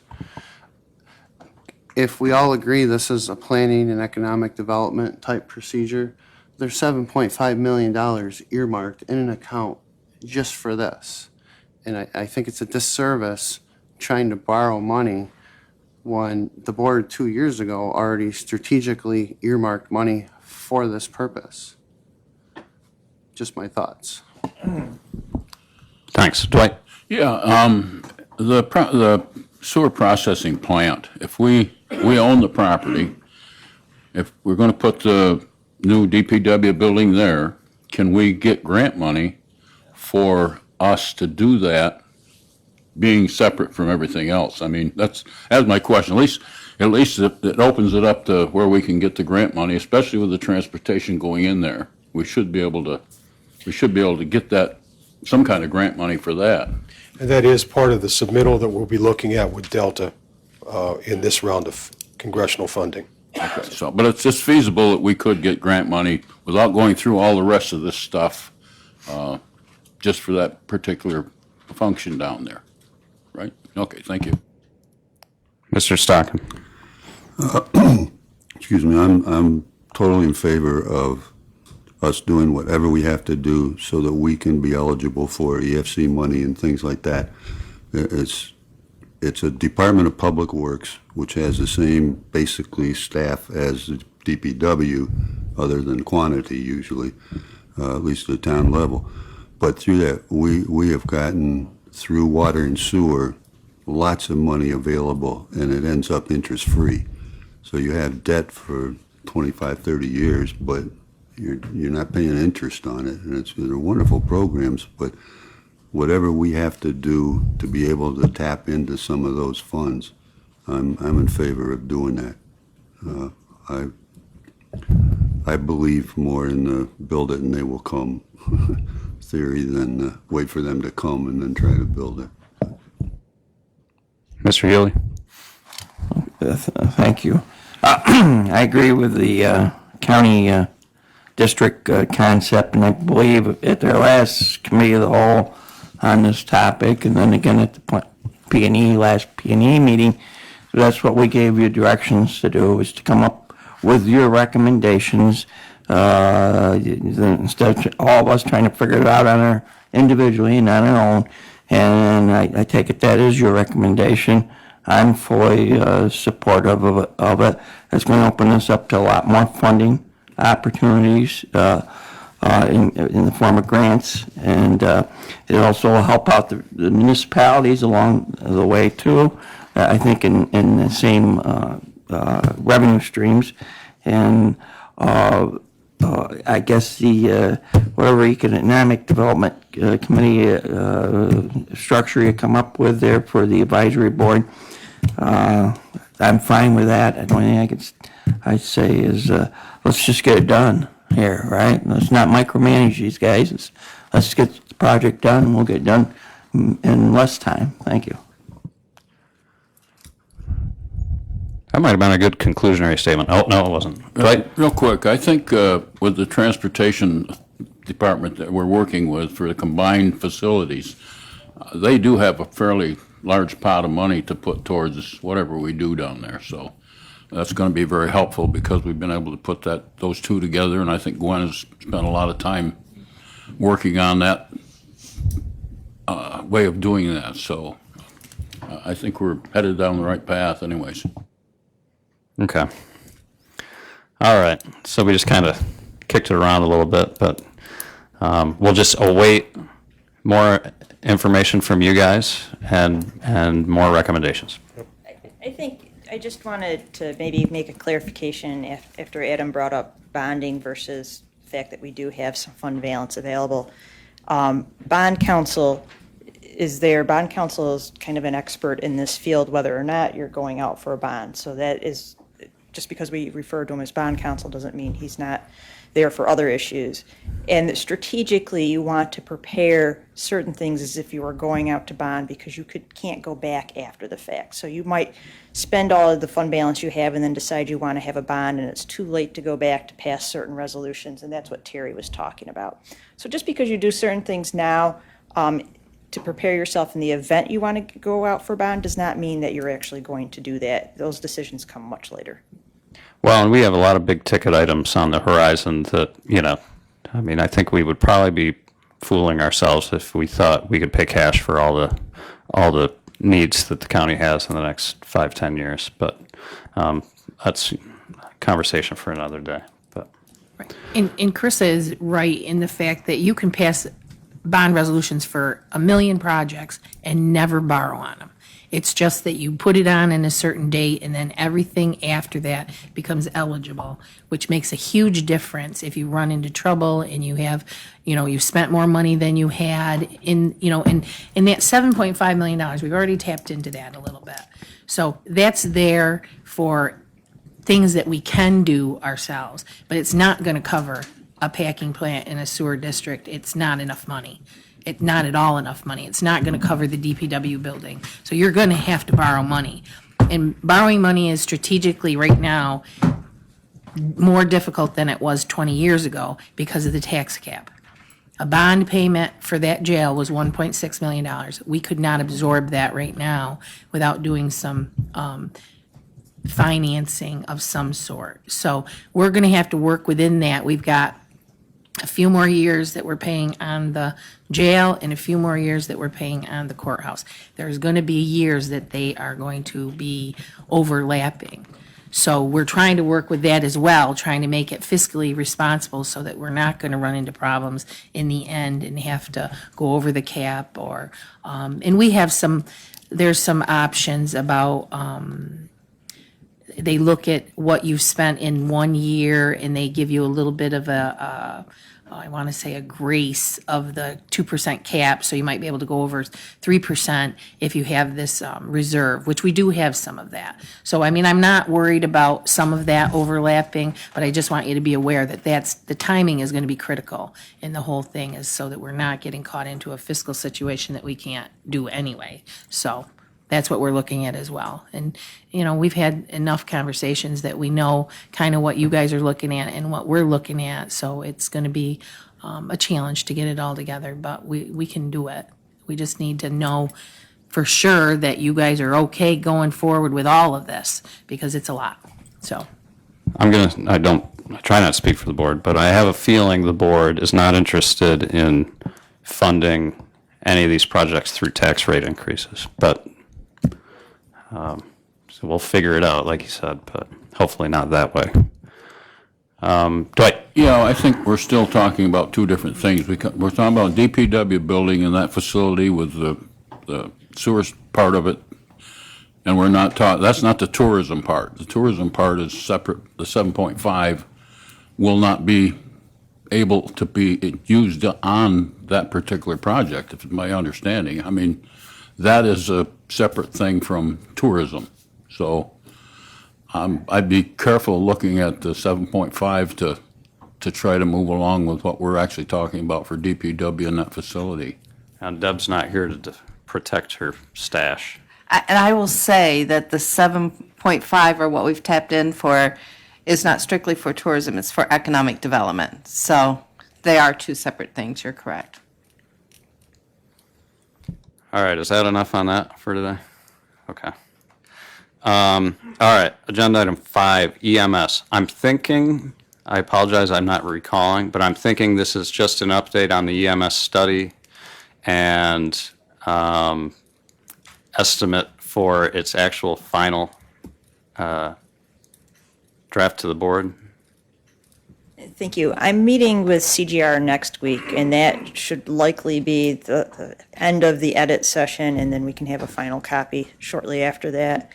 and hopefully in front of public safety to do the same thing we just did with the Camoin study. I don't believe you need to pass any resolutions approving this plan, but I think it's a good idea to know that you bought into it and that you're in support of what the study says.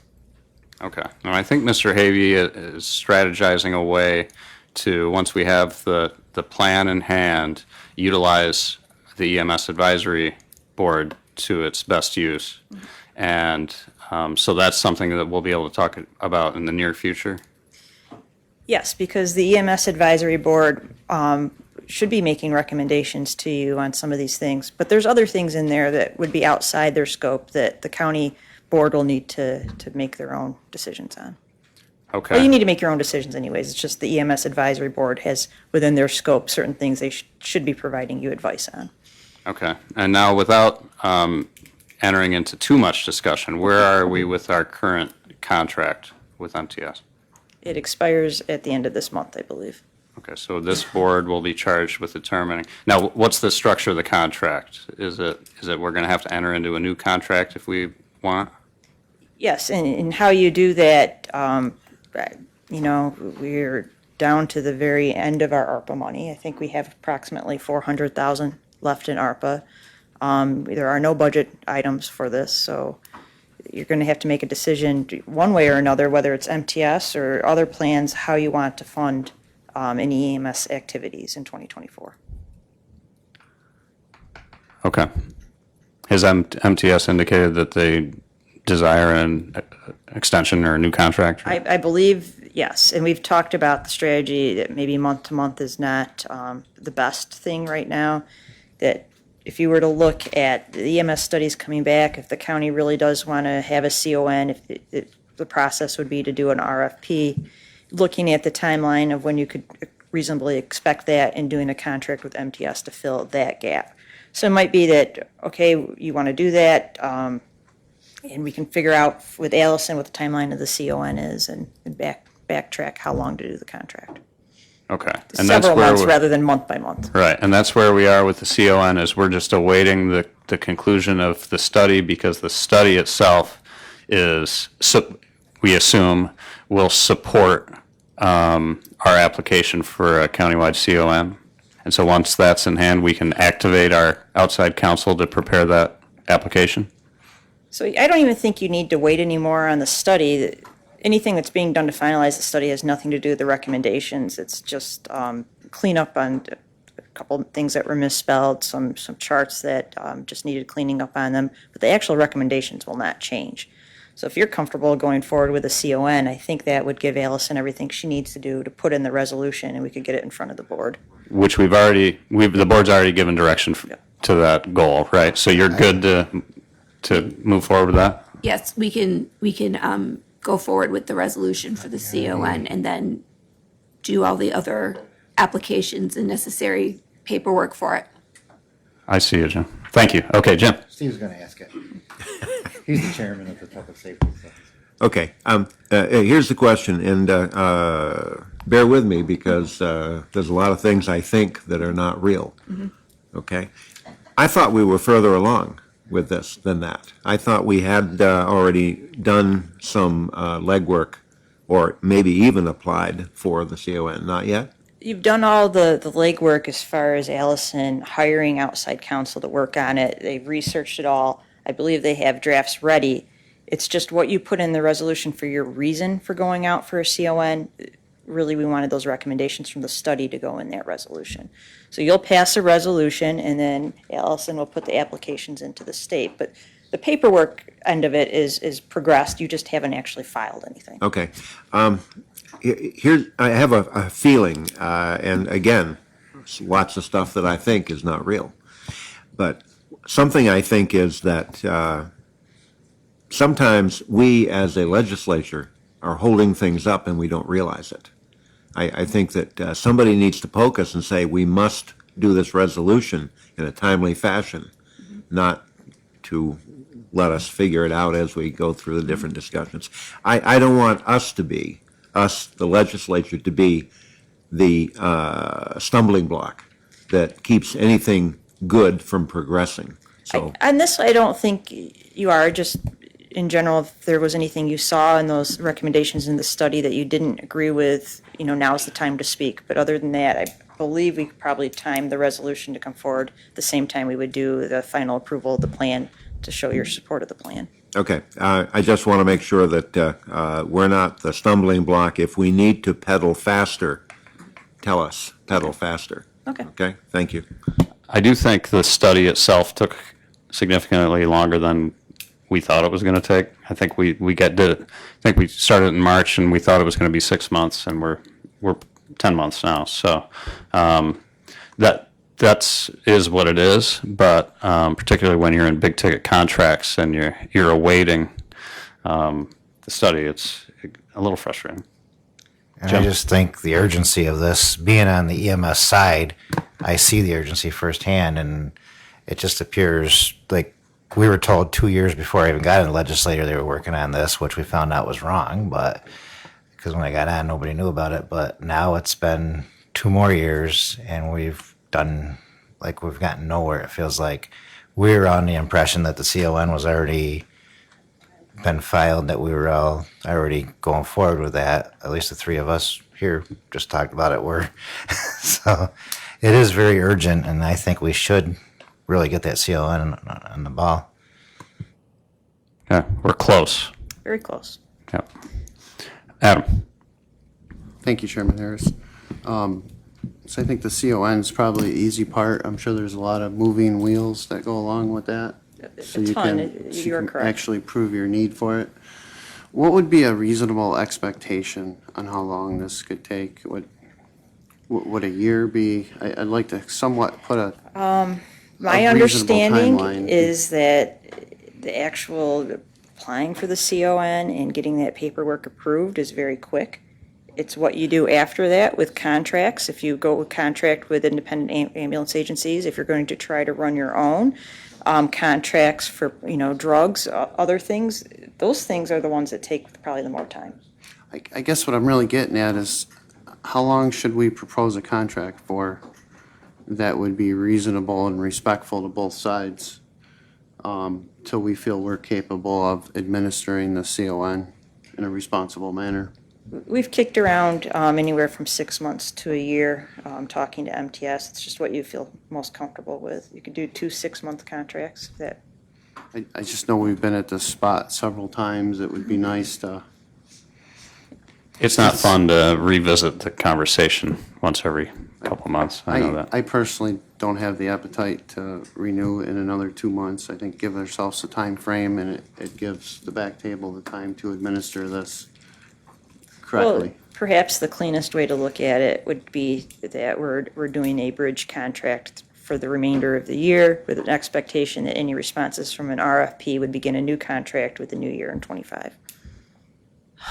That's assuming that you want to contract out, and I think that's what you want your EMS advisory board to tell you. Is it better to do this in-house? Is it better to contract out? I'm not sure. Jen? I'm going to be really careful about what I say, but as a member of the EMT class, I have some real issues with urgency, going back to what Jim was saying. I think we really need to move as quickly as we can to get this plan developed, because some of the things that I hear scare me. They really do, in terms of liability. And I think we need to, somebody, maybe it's not the county, but somebody needs to step up and really look at some of the practices and things that are going on. I mean, there's an urgency here that I didn't realize maybe as much, but now that I'm hearing things that I just don't want to hear in the class, it scares me. So I agree with you. There definitely is an urgency. And again, we can file that paperwork pretty much any time. And we could have filed it earlier. But unless you're willing to act on the paperwork you file, you are really going to put yourself in a bad predicament, because I believe it's after 2 years, you have to show that you've used that paperwork. And that 2-year period starts clicking the minute you file the paperwork. So you file the paperwork when you're ready to act, not months beforehand. Or else you might not be able to show that you've actually used it. So there is some strategy about making sure you file it when you're ready to go. Adam? I just got to be honest. Compared to other counties, you know, I feel like we have a pillow. I feel warm and fuzzy about our EMS service right now.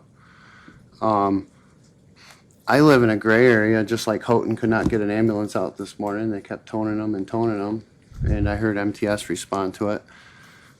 We actually have a decent level of care between the few volunteer agencies, Wellsville, MTS.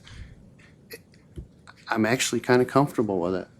I'd like to see more volunteers step up, but it's not a decision I would base on what I heard or rumors. I think the more you get involved, Ms. Ricketts, and maybe try to listen, try to separate fact from fiction, and notice no matter how flat you make a pancake, it has two sides. I don't think we're in that bad of a spot right now.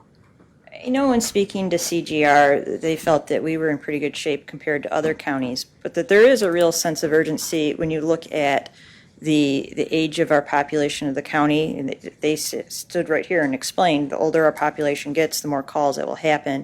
At the same time, if we're dependent on volunteers, those volunteers are also aging and not able to contribute at the same levels they could have when they're younger. So trying to get this addressed before it becomes as bad as other counties would be a very good idea. Okay, so that's the update. Oh, yeah, I also want to say, if you've read through the whole thing, you're going to notice that CGR praised Bonnie Van Housen, that she's done a great job as the EMS coordinator. And it wasn't just CGR personally. If you read through all the responses from the agencies within the county, they all pointed to the fact that Bonnie has taken the lead as the EMS coordinator, is really making a big difference in the past year. So I really want to make sure, I personally thank Bonnie for stepping up on that role. And we'll soon get that report too, so we I think can you read already it. have it. You should have got it. I Yeah. think, You're You right. got it, yeah. I got it mixed up with the other one. But it is a draft, so. And I'd like to reiterate on Chris's there. Bonnie has been amazing, and getting her away from the other office and onto her own has really helped a lot. And we hear about it at all the EMS functions we go to, so. Okay. All right. Thanks for that. We're doing okay. 2024 goal setting. We're not going to dwell on this today, but I think it's pretty, you know, when we got in last year in January, you recall we had a offsite session where we talked about goal setting, and we did surveys, and we talked them out, we ranked them, and we did all those things. And I think that was a worthy exercise. I don't think we need to do that again this year, because we've kind of moved the ball down the field on most of our high priority goals, but they need more. They need more work. They probably need more work this year than we gave them last year, and these things just take time. So, you know, a lot of those goals are not one-year goals. They're term, you know, one term or longer than one term goals. But I did want to just let you guys know, I guess, that, you know, these big items, whether it's EMS or the Economic Development Strategic Plan or our Space Needs Building Assessment Study and how do we implement that, and DPW shop, and these things that we're already agreed upon our goals and priorities and we're working on. There are other things too, like pavilions at county forest lots and things like that. But, you know, that's where we can really utilize our committees to focus on some of those other goals and priorities, and assisting our department heads with their goals and their priorities. And so I guess the point is, utilize your committees to identify goals that fall under their jurisdiction. And if that means doing what Deb did, which I think is really great, adding those work sessions where you can feel like you've got the elbow room to really talk out stuff and really come up with good plans on what you want to do and how to do it, so be it. So, you know, committee chairs go nuts. But is there anything in general, I guess, is the only question I would pose. In general, are we missing anything, big goals, big priorities that we should focus on in the coming year that have maybe fallen through the cracks? Jan? I wouldn't say that. My concern at this point is, listening to everything we've talked about today, is have we really bitten off more than we can chew? I mean, we're looking at some major year-long projects. we don't have a big staff back there. We're asking a lot of them, and there's a lot of work that needs to be done on all these, whether it's creating an authority, having to get approved by the state, coming up with Hunt engineers to work on DPW plans for a new shop, creating an economic development department possibly. I'm concerned that we have taken on so much that may be why we're getting frustrated that things aren't getting done as soon as we would like them to get done. I think a perfect example is the CON. I was under the impression that we had already applied for it. And now we're hearing, no, we haven't. I understand the reason now, but I think we're missing some of the middle parts maybe. And I just am wondering if we just are in over our heads a little bit. Well, yeah, go ahead, Mike. Question for them. I personally, I obviously share your concerns, but I think as a question for them or a team and their staff, that I'm hoping that they're in constant communication. I know the chairman's here frequently, just about daily. Fred's up here quite a bit. I'm hoping that they'll let us know what they need and when they need it. And So I just really want to thank Jan for bringing that up and being very considerate. I think it's fair to say that, you have your administrative team, and then you also have some other core offices. I mean, Keir went back to his office, but, we also have DPW as well. And my estimate is it's around 12 people at the county that are doing the majority of the work on what the board is looking at, these big long-term projects. And we all have support staff as well, but really, if you're asking Terry, it's probably mostly Terry doing all the finance work. She might ask for some numbers or figures or help day-to-day from her support staff to do that, but I think fair to say it's mostly Terry. That also means Terry can't help her staff as much as she would want on their normal day-to-day activities. I would say yes, the number of projects that the county is involved in has definitely put a strain on your department heads and their deputies in those core offices that are working on all these things. But I don't know that what you would want to cut back on. They all seem fairly urgent. I don't know that they're holding them up in any real fashion other than we have so many meetings. I have very little free time, and trying to schedule time for the next meeting with Hunt revolves around us having all these other meetings on these other things. So our calendar is all of our calendars have gone a little out of control. That probably does delay some of the meetings on them.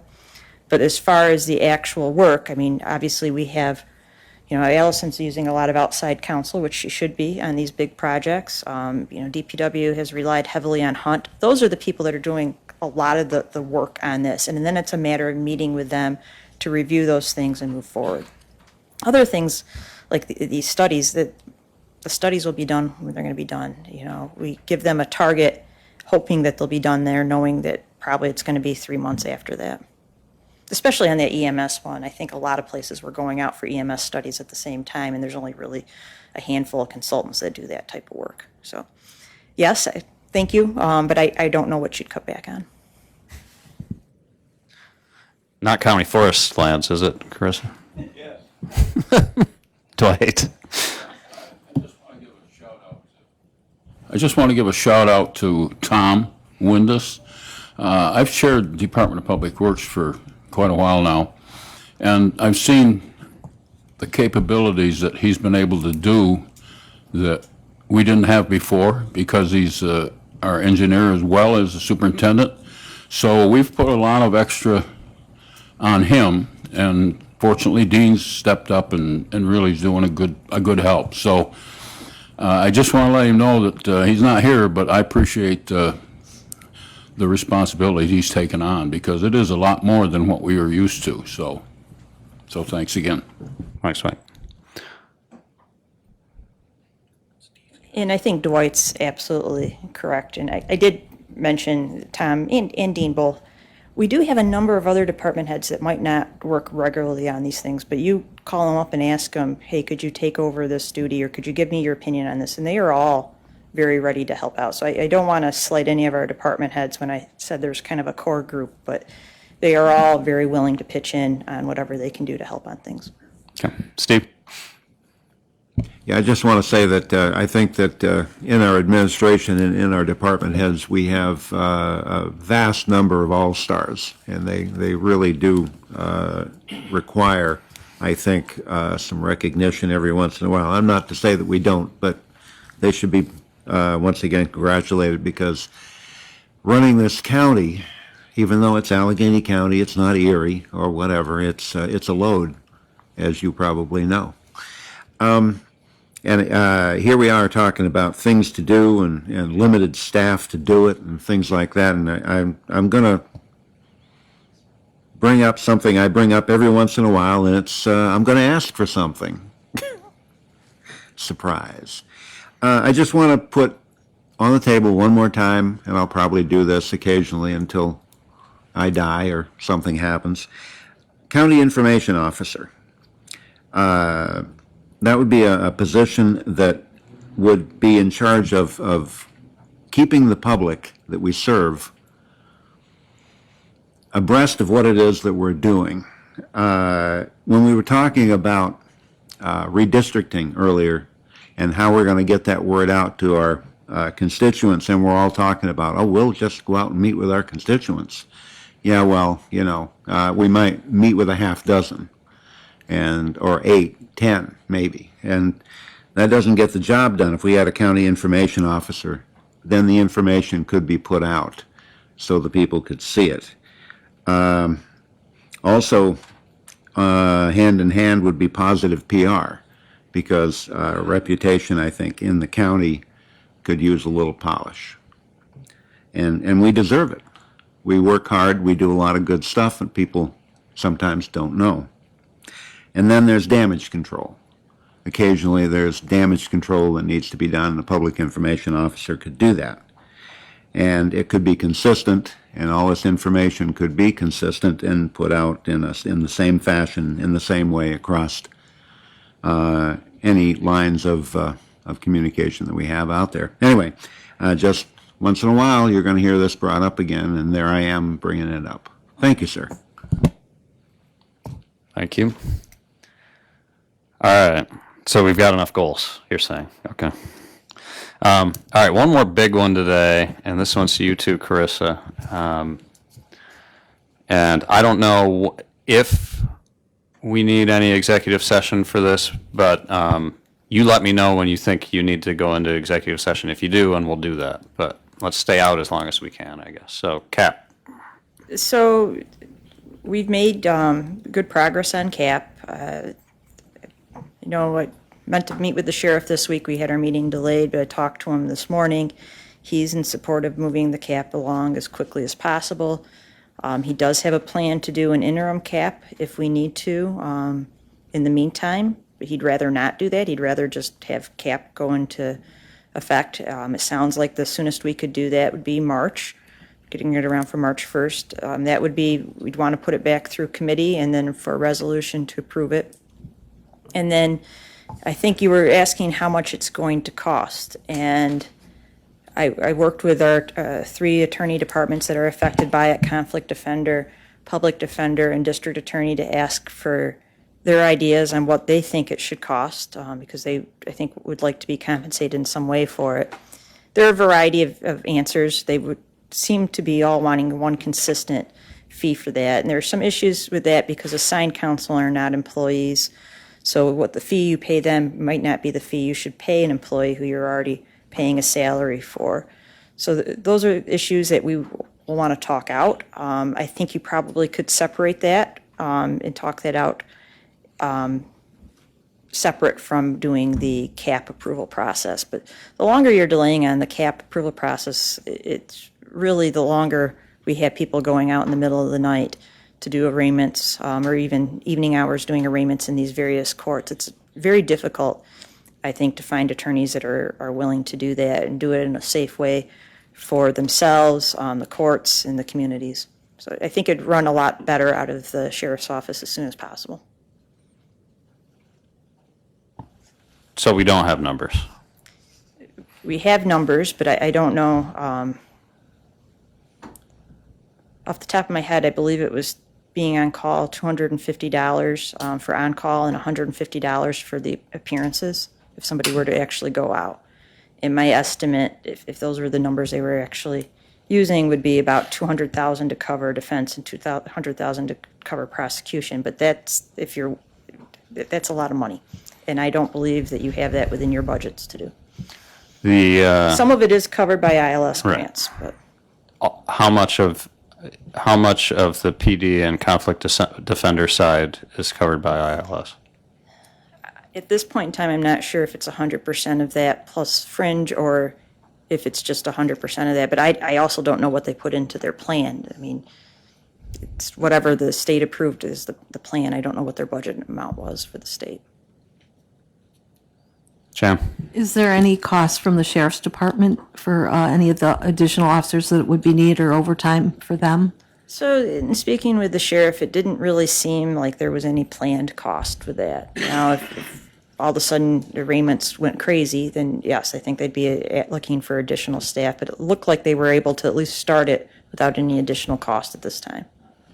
Then, of course, I'm going to ask, but we didn't budget it, and we don't, where's the money going to come from? I'm not saying I'm not in favor of it. I just want to know how we're going to pay for it, because it seems like, well, it's a good idea and we need to do it, but we still need to pay for it. And we can't just keep dipping into our funds to pay for these extra programs. My question is, what do you want to pay for, too? I mean, just because a department head makes a recommendation for something does not mean that you follow that recommendation. And are those numbers you're comfortable with? Because they are fairly high. Would someone like to make a motion to go into executive session to discuss the employment history, financial credit of a particular person or corporation? I'll move it. Moved by legislator Rumfeld, second by legislator Burdick. All those in favor say aye. Opposed? And we're in executive session.